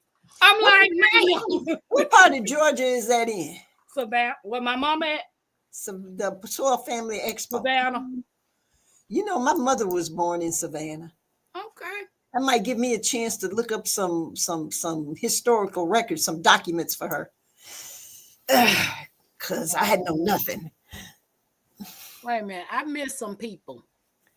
Baby said they sure got the smell. What are you talking about? The sardines. Oh, let me tell you, throw it all in a pot. I will have that big soup spoon and put it on rice. I know that's right, baby. You can put just about anything over some rice. I know. Baby, I create meals just to pour it over rice. Just to throw it on some rice. Know that you are where you are for a reason. Now, God is showing you through this community why you have been where you at. Facts, LGG. Facts. Yep. I said that one. I don't have Cash App. Well, when I do my giveaways, don't play. You ain't got Cash App, you ain't got to play. No, the plan is to starve us, remove all the security, and then lock us down as prisoners. Slave. So no more games, Tampa. Yep. I'm in Tampa. It will be a surprise when I get my C's. I forgot what it was. You won C's. Oh, Jesus. I'm sorry, Miss Linda. I'm sorry because I try to be. I'm on my self journey and my self-care journey. I put me last. I love more people than I love myself. So how can I love you if I don't love myself? So I'm working on myself. But when y'all met me, y'all thought I was this silly, goofy, crazy, no sense having type female. And I know some people have thought that. That's why they don't come on my channel no more, which is fine. Because Tampa ain't getting about this box no more. I'm gonna be myself. And I love Miss Linda from the get-go. She said, Tampa, you just makes me smile. Because I met her on what? Wine Down Wednesday? Yeah. So I've learned a lot from you guys. I have. And I think these type of lives to let everybody know you got options. You got options to put some stuff in your house before it's too late. Yeah. What hotels are around that area, Tampa? Trying to make some reservations. LGG, you work tomorrow? If you don't work tomorrow, call me tomorrow and then I'll let you know. Because I got an Airbnb. I wanted to cook. I don't have money to go to the restaurant every day, 3 times a day. We got an Airbnb so me and Mackenzie can cook. Everybody speaking to Miss Linda. Remember Sunday was spring forward. Our clock's going up Sunday. So I heard somebody, excuse me, in a chat the other day said this is the last time. Is that true? Wait, Oh no, I'm asking y'all. for I heard somebody say this savings, is the for last daylight time savings. that it's going to spring forward. Yeah, because the president would like to eliminate that for the whole country. How you gonna do that? Well, actually, parts of the country do not do it already. Like, yeah, Arizona don't change. They don't. I don't know why we change anyway. Yeah, Oh, parts of the country have got rid of it a while back. oh, say what church want Tampa? But if I need some C's, I'm calling and you better just my package together. That's it. That's all. That's what I'm about ready to do. It. Yeah. I'm about ready to make a travel. I don't want your cash. Put all my winners in my piggy banks and savings. Don't be sorry to me, baby. This is you. All right. Yeah. No worries. It's all fun. Renaissance, you find someone. Huh? No, I just wanted to tell Renaissance, if you find someone good who's selling Barberry, Barberry. email me. Barberry. Yeah, Barberry. Star West Herbs. Star West Herbs sale. Something they got the powder. I think she meant when I said I was going to go back and see if they had some more at your herb shop. Okay. Yeah. You still ain't got no sense. Bye. You gonna say, she gonna call me on the phone right on the camera, and she said I was finna say, "Hey, little bald head," but I can't call you bald head no more. You got some. So everybody speaking, we are all grown. If you need help, get it. True. You can't keep all. Oh yes, the library's opened up today to give out the seeds. Oh, really? Thank you for reminding me, Deborah. I am affiliated with a nonprofit, and help is all over. That's true. Tampa, I'm going to still love you, but we are all working on ourselves every day, baby. Yes, ma'am. So, Miss Nonprofit, you find me a way to get me some property so I can grow me some food. You and Some me real both. food. I'm You tired of growing this baby food. I want to grow some real food. You know where I could get some help on getting me some property. yeah, you and me both. We don't change time here in Arizona. So would that be a good thing if they don't change the time? I think Yeah, so. I think so. I You think know, so. okay. The reason you have to remember when time changes, it throws your whole body off. Your body It does. it takes your body about they say a week to 10 days to really catch up with the time change. If the time's not changing, there's nothing to catch up with. It Jay takes said stress off your body.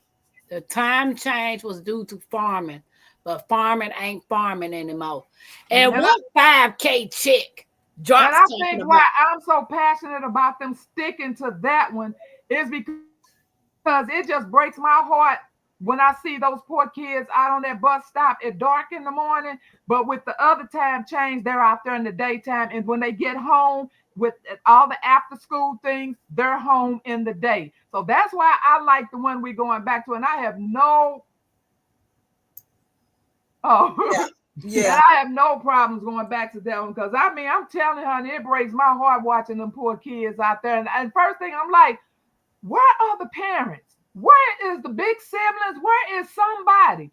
And I was telling Tampa yesterday, one of the things that used to irk me the most is when one of those little 5-year-olds would get hit by a car.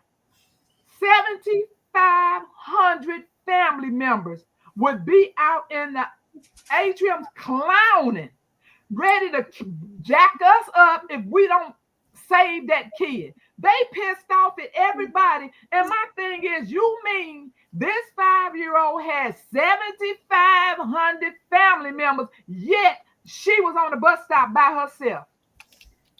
Wow. I don't Yeah, get it. you did tell me that. And I then sure did. Baby, they yeah, used to irk me to no end. So if it could be daylight when these babies are out there on that bus stop, even though they still need an adult, then I'm all for it. But that's my little say on that. my Renaissance grandma and Miss Jones True. She's LGG said, preach my Renaissance. Yeah, I hate to see them kids out there in the dark. Yeah. Yep, they be out there in the dark when I get up. Yeah, watch your kids. My But we want to thank Renaissance. you all for hanging out with us. We really Yes, appreciate we all do. the feedback, all the ways that we could do things. I'm sure everybody helped each other. We greatly appreciate it. I'm my Renaissance grandma. Excuse me, I have indoor garden, outdoor garden. I make products. I do food hauls. I show you what's on sale for preparing and cooking and many, many more. Thank you. Bayou said I had a patient that had an older sister who had to be outside at 5:45 a.m.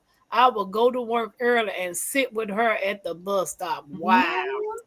Yep. Blessings, my Renaissance. Yep. Yeah. Talk, Well, I talk to am the people, Miss Jones. I am Jones Truth, and the struggles that Tampa says she have, I have with YouTube when it comes to trying to do stuff live and posting content. Yeah, I'm a bit lazy. I'm definitely a procrastinator, but then I do so many other things that I have to worry about. I do multimedia, I do film, I do video editing, I do crafting, I do sewing, I do a lot of stuff. So this is more like at the bottom of the list right now, but I love to pop in and talk to people. And Tampa was so gracious to invite me, and I truly appreciate that. She's a sweet person, and we fell in love with each other. We kind of got along when she discovered that I am now living where she was raised as a kid. You're in And then Mississippi, but you're not in Greenwood. I am in Greenwood. I told you. Oh, I will be in Greenwood on March Yes. the 25th. Okay, then you have my phone number. You I need to know, call baby. me. We're gonna have to. Oh yeah, Yeah, we will have to hook up. In Greenwood. That's where I live. In I where didn't know you you grew was up. actually in Greenwood. I'm Oh actually, my matter God. of fact, I'm right up the street from the neighborhood you used to live in.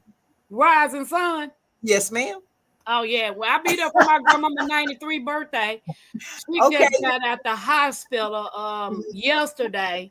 Mm. She was in the hospital for a few days. She had pneumonia in both of her lungs. Oh, bless her heart. So by the grace of God, she got home yesterday. And my mom and them gonna let us know how she's feeling, if we're gonna still do the birthday celebration. But Right. even if she does not do her birthday celebration, I'm coming down there. Right. Good. Well, you make sure when you hit the mighty Mississippi and the great Greenwood, you give me a call. Yeah, because once I hit Grenada, it's only 20. Well, when I hit Grenada, it's 20-minute drive for me if the police don't stop me. Look, don't you come to Greenwood and talk about Miss Jones. I need somebody to bail me out of jail. Ain't nobody trying to see her that way because of a Wow. speeding ticket. Look, because of a speeding ticket. No, but all I I gotta love do to is see tell them my last name, and they gonna call my auntie, and my auntie gonna say, "Ask her why she's speeding." I'm saying my grandma just got out of the hospital. She had pneumonia. Yeah, but I do appreciate you asking me on, and it means a lot. I just love having fun and laughing with people, and trust me, y'all have given me some good laughs, and I hope I've made you smile too. And I love this gardening community. That is the best community on YouTube. I don't care what anybody said. And I was on listening to Pescatarian the other night, and some ignorant person got on there and started trolling her. And so, yes, I'm not going to tell you what they said, but let me just use this word. It was racist, okay? So, but it's sad that people who evidently in their lives have been so neglected, they feel that they need and demand some kind of attention, so they're willing to do any and everything to get that attention. Yeah. But anyway, the gardening community is the best on YouTube. I say it. I argue with anybody and say different, but I love you all. Yeah, I love you all. And everything was great, and I had fun. And child, we're working on 12 o'clock. Here, where I am, is going to be 12. Thank you, Tampa, for your dedication and consistency with the lives. Thank you, LG. Amen. Yeah. Amen. And when I grow up, I want to be just like Tampa with the lives. LGG said, I hear a lot of Mississippi not all good. Are there really sundown towns still in existence? Girl, they everywhere. They in every state. Come on now, tell the truth. But they you know in every what? State, honey. Funny thing. Maybe not every. I might be pushing that, but they But all over. a lot of states. Mississippi is they all over. Mississippi is just like anywhere else, honey. There's good people and bad people. You be blessed too, Jag. That's Thank everywhere you, you go. cousin. And that's everywhere you go. Funny thing is, as I grew up there, I never heard the word sundown. Never heard the word sundown till I moved to Indiana in 2020. They got sundown towns here too in Indiana. But you know what I've learned about a couple of places they said were sundown towns? It's not that they're sundown towns. It's just that they ain't playing with your foolishness. Exactly. LGG, yeah, you can visit because Sylvia lives in Mississippi. It's a couple of people live in Mississippi. Sylvia is in Mississippi. Yeah, Sylvia is in Mississippi. I'm gonna have to Wanda is in Mississippi. Catherine Jackson is in Mississippi. And if I can find me some land in Mississippi, Tampa gonna be in Mississippi. I've seen land for sale here, but they want you to buy 150 acres. Yeah. And nobody has. The only way we need that much land is we about to build a community. I promise you, because nobody has that kind of money. Right. Well, guys, I am Pam, and my other half, as y'all know, the hip hugger is not going to sleep until I lay down. Mackenzie, hi. She done went up there and got her a popsicle because she wanted a popsicle. But I want to thank you guys for hanging out with us. And if you have not joined our family member, my channel, my Renaissance Grandmama channel, Miss Jones is a great supporter until she gets her channel off the ground and up and running. Hey, Valerie, have a good night. I appreciate you coming in. Tomorrow night is I forgot. I know it's supposed to be something good. It's All supposed to right, be something good. LGG. I'm game. Yeah. What she say? She said we can get together and build that community. I know. I wish we could get some like-minded people. And you know I'm going to have to build a community because as time is passing, this old bird is getting older. So I'm going to need you younger folks to help hold me up. Okay? Okay, so now, I ain't got one foot in the grave yet. I can still do some things. I'm just saying. Bayou, thank you for dropping the channels. I appreciate it. Tomorrow we're gonna be talking about turmeric. So stay tuned. Anybody that's into herbs and turmeric that wants to come up and join the channel, please let me know. Yeah. Other than that, I will see y'all in La La Land tomorrow. She said, "No worries." Oh, Lord. Put your diaper on. Lord have mercy. God bless your dedication. Have a beautiful night, and make sure you get some type of prepping done. Get it done. Get something done, and then if you just do one thing, if post on your site today, I got a prepping done. You don't have to tell us what it is. Just say I got a prepping done today. That's it. That's all you got to say. And thank you, A&M Backyard Garden, for the super chat. I appreciate you. Y'all have a beautiful night. Bye. Bye, everybody.